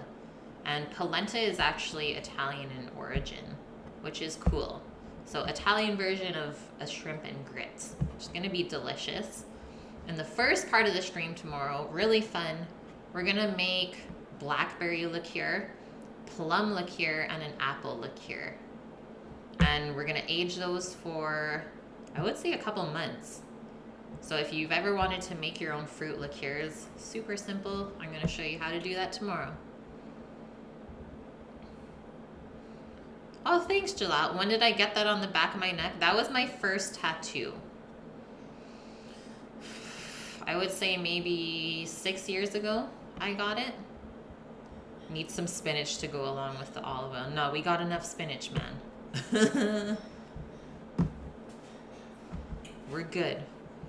According to research by scientists in 2008, they found that a Donair kebab contained cooking oil which equaled a full wine glass. Oh no.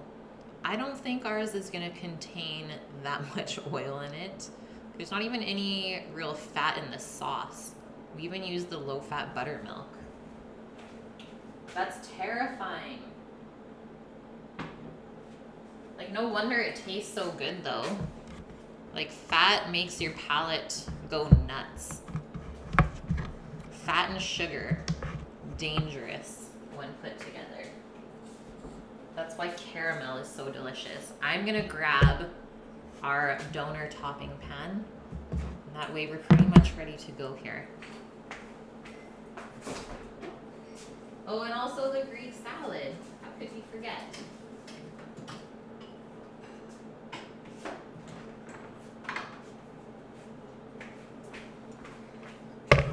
So if you guys are new and didn't see me prep all of this, those are some of the ingredients I'm using.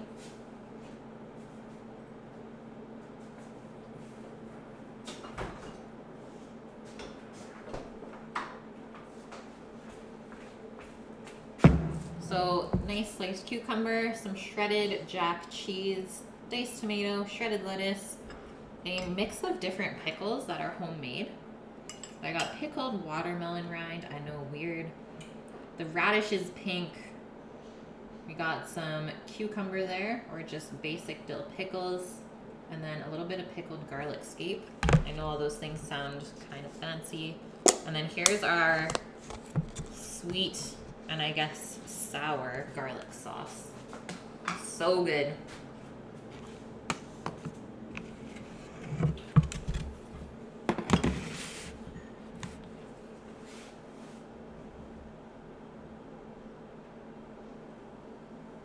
Fat equals flavor every time, man.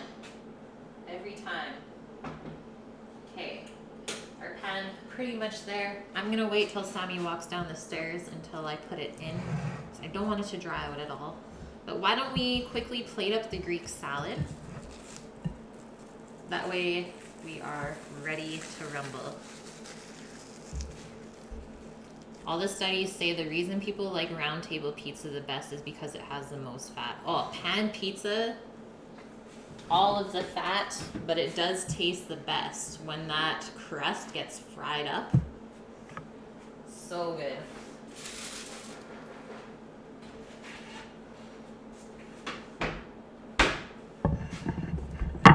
That's why you like marbled steak so much. Exactly.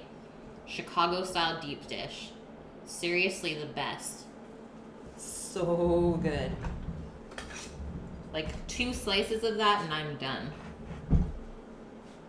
It's crazy how filling it is. But fat also helps you stay fuller longer. Yet pizza as thick as lasagna. Nutso. Thanks for the follow, Dark Wolf. Welcome in. So, as always, I like to put my greens on the bottom. This might prove to be a difficult task. They are quite crisp as well, which is a good thing. I don't want no wilty greens. But we do want a healthy serving of salad.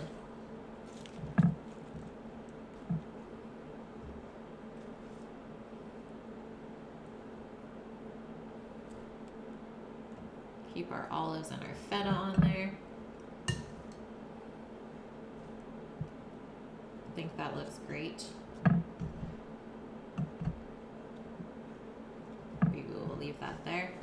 It's all about those color contrasts. It looks so yummy. Well, yeah, Liz would kill you for saying that.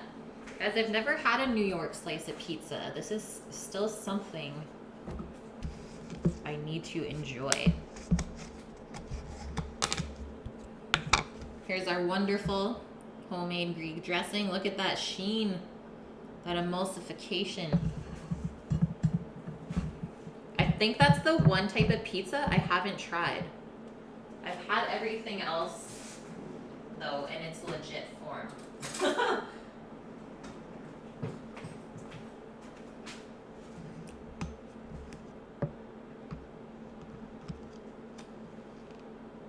Yeah, the thin crust. I feel like the thin crust from the pizza chain is always like a little bit more expensive. You're like, what? But I'm paying for less food. Doesn't make sense. Look at how that dressing coats this salad. It just sticks on to everything. It's not running everywhere. Looks delicious. The Moroccan restaurants of any other ethnic restaurants better. Yum. I don't think I've even eaten at a Moroccan restaurant either. But I do love making Moroccan food and Middle Eastern food. So you guys, there's still foods that I have yet to taste. So many food adventures to be had still. Chicken pastilla sounds so good. Yay! Okay, Sammy's coming down. Let's turn our pan back on and we'll get frying. A large specialty takeout pizza retails for over 16 bucks. Yeah, we only usually order pizza if we have a coupon too. Hi, Sammy. You're home. It's okay, everything timed out pretty perfectly, I would say. Okay guys, let's grab a pita and open it up.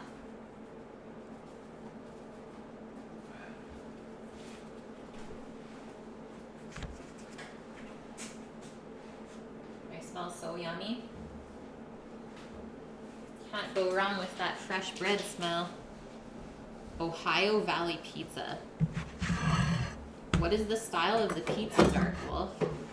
So the way you open this up, just make a slit in the middle and go maybe not quite halfway down to the sides. Obviously be careful that you don't tear it. And look at that. We made a pita pocket. Hell yeah. Can make it top. What's up, guys? Yes, I did do that just now. We'll leave that open. And I think our pan is hot. That is terrible. Yeah, it is. Talking pita. You never know what might happen. Okay, I'm gonna get a splash guard out just because I don't want this to splash in my face. Just in case. It reminds me of homemade stroop waffles. Homemade stroop waffles? I've never had homemade. That sounds so good. Making homemade stroop waffles? Not Death. Death did. What? Okay, let's put some of these slices in. You want to hear that sizzle right away?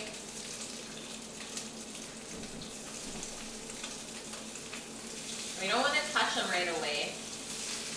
You want it to brown a little bit. Definitely more than enough for one, and then I'll fry up the rest after stream.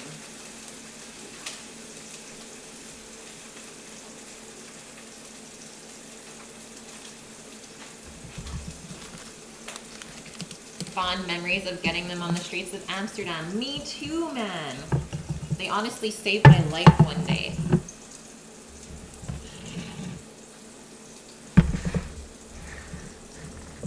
Square style pizza twice baked with the sauce on, then again with toppings. That sounds unreal, Dark Wolf. That sounds really, really good. Ah, you've never made them, Ryan. You've seen them done before. You need some kind of special cooking device though, right? Okay, let's see this. Oh, yes. Frying up so nice.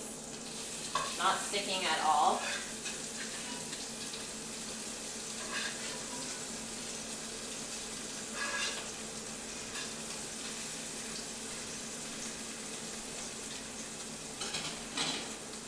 Yeah. So ready for this kebab. It will be a future stream thing. Sounds good, man. Rook, get your refill. I don't think I want to put the meat on the very bottom of the pita because the juices might make it soggy. So I'm going to turn the camera down for the next little bit. So we're going to do some filling. I like to put the lettuce in the bottom. Kind of makes a little barrier. And then maybe some of the pickles.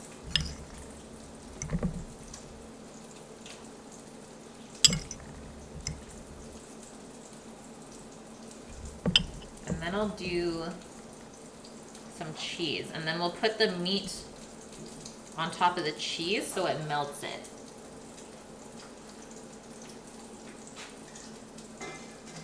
And I'm going to switch to tongs.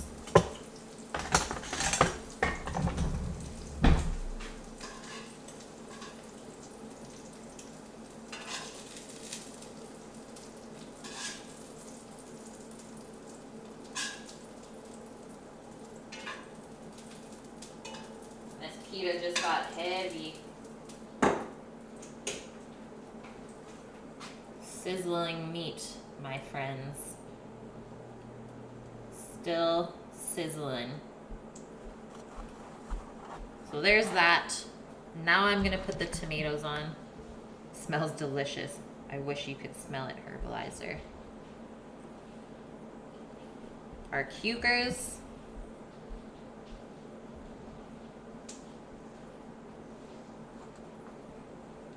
And then lastly, our sauce, which we definitely need a spoon for.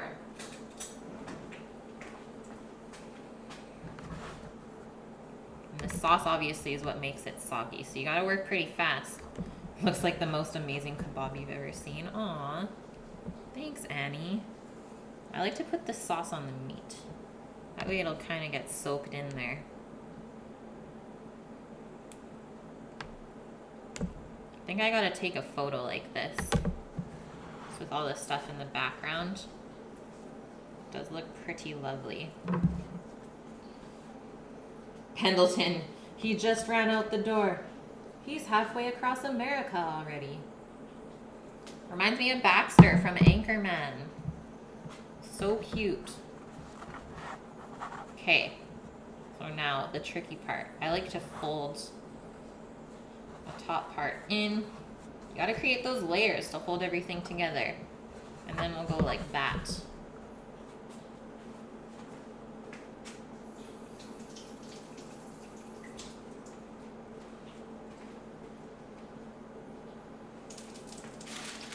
Now our paper.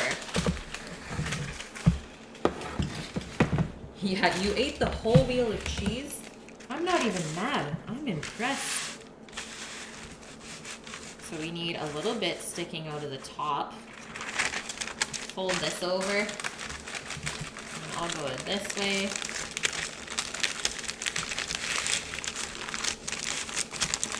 Keep it tight. I don't want those juices to leak. It is pretty big. I didn't think that it was going to turn out this big. Now our foil, the last little barrier. Oh my god, Death. Yeah, add the command. Death's theory is now Ryan Howe. I don't know if this is enough foil, guys. She's a little bit short. At least it's halfway up though, still. The salivation is real. Baba Ganoush and a seltzer. Sounds delicious. Just squeeze the bottom shut. Guys, for you, I make a kebab. Dark Wolf. It's okay if your message is long. If I miss it, I'm sorry. But when it comes to plating and cooking at the end of the stream, I do focus on that a little bit more. Making the food proper is important to me. Is it done or do you grill the pita? So grilling the pita is an option. If you have a panini press, that's like the easiest thing to use. But grilling the pita helps it to stay closed. So when you get those grill marks on there, it presses the bread together and it just keeps everything together. Plus it gives you this kind of crunchy exterior, which I do like. Yeah, it's the Donair burrito. It's not that heavy though. We can weigh it. I mean, typically when I get a Donair, they're like at least a pound. It's so heavy, it's insanity. Let's see what we got going on. Paulsh, I saw your host earlier, man. Let's do pounds. 12.2 ounces. Not that bad. Still reasonable.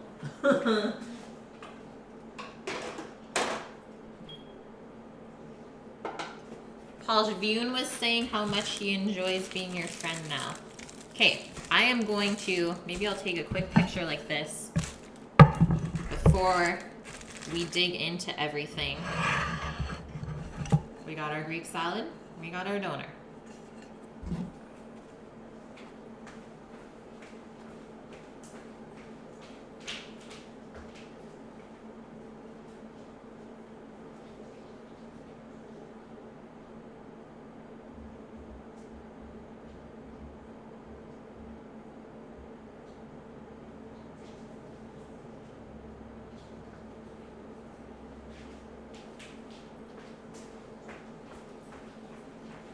The real test. Otherwise, you'll give him hell. I love that, man. I thought, out of anyone in here, Paulsh, you would be the most proud of this Halifax Donair. Okay, one of my favorite parts, ripping off the paper before the first bite. Yes. So satisfying. Ready? We didn't get much in that one. I'll do another one. The bread, though, so good.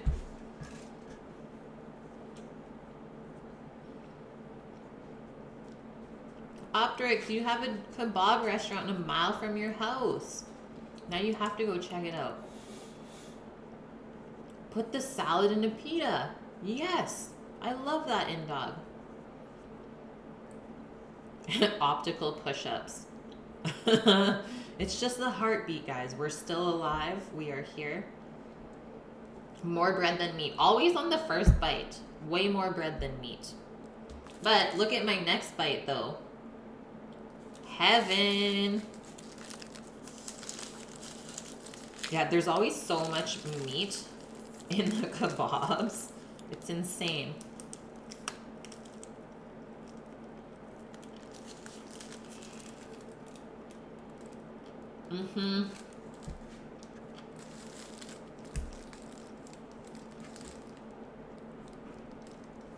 That's pretty perfect to me, guys. Honestly. Maybe I would drizzle a little bit more sauce in there. Just because it does fall to the bottom when you hold it like this. Yay for gravity. But everything is so fresh. And I love how the meat crisps up. The flavor on the meat is on point. I will say that. All we did was substitute fresh onion and garlic for the granulated stuff. I think that makes a big difference. Using those fresh ingredients when you have them. And other than that, guys, the recipes are all posted in Discord. Those are my typical toppings that I put on. Obviously, you can add different stuff if you want. But it's very balanced. And I know I was concerned about the pita falling apart. It did not.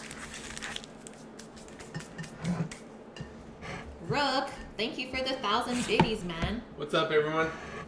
Can you save this VOD? Make a machine out of it. Yeah.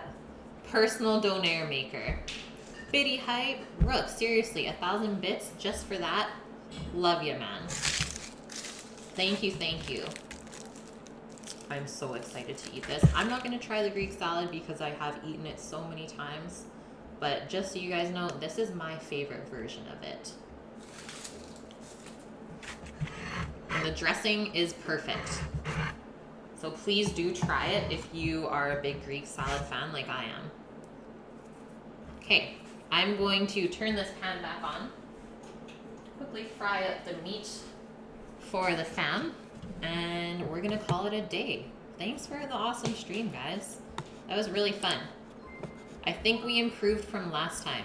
The pita's better, the meat is better. I think those are the two most important things, so that's all that really matters. Sammy's coming in for a taste. Apparently there's also an Evi Turkish cuisine and halal restaurant. Man, you gotta check out those new ones. Herbalizer, thank you for the 25 bits. Yes, you caught the taste test. Good night, everyone. Okay, who should we go raid? Should we go raid Robin? Oh, I just had a shower. I'm good. Yeah, Sammy's comfy. He had his shower. He's in his jams. Oh, Erect Battle Nipples was wearing his Batman PJs today. I thought you would like that. Okay, let's go raid Chef de Partie. Oh, Chris Blackwood. I didn't know he was still on. Let's go check that out, actually. I think we did Robin last time.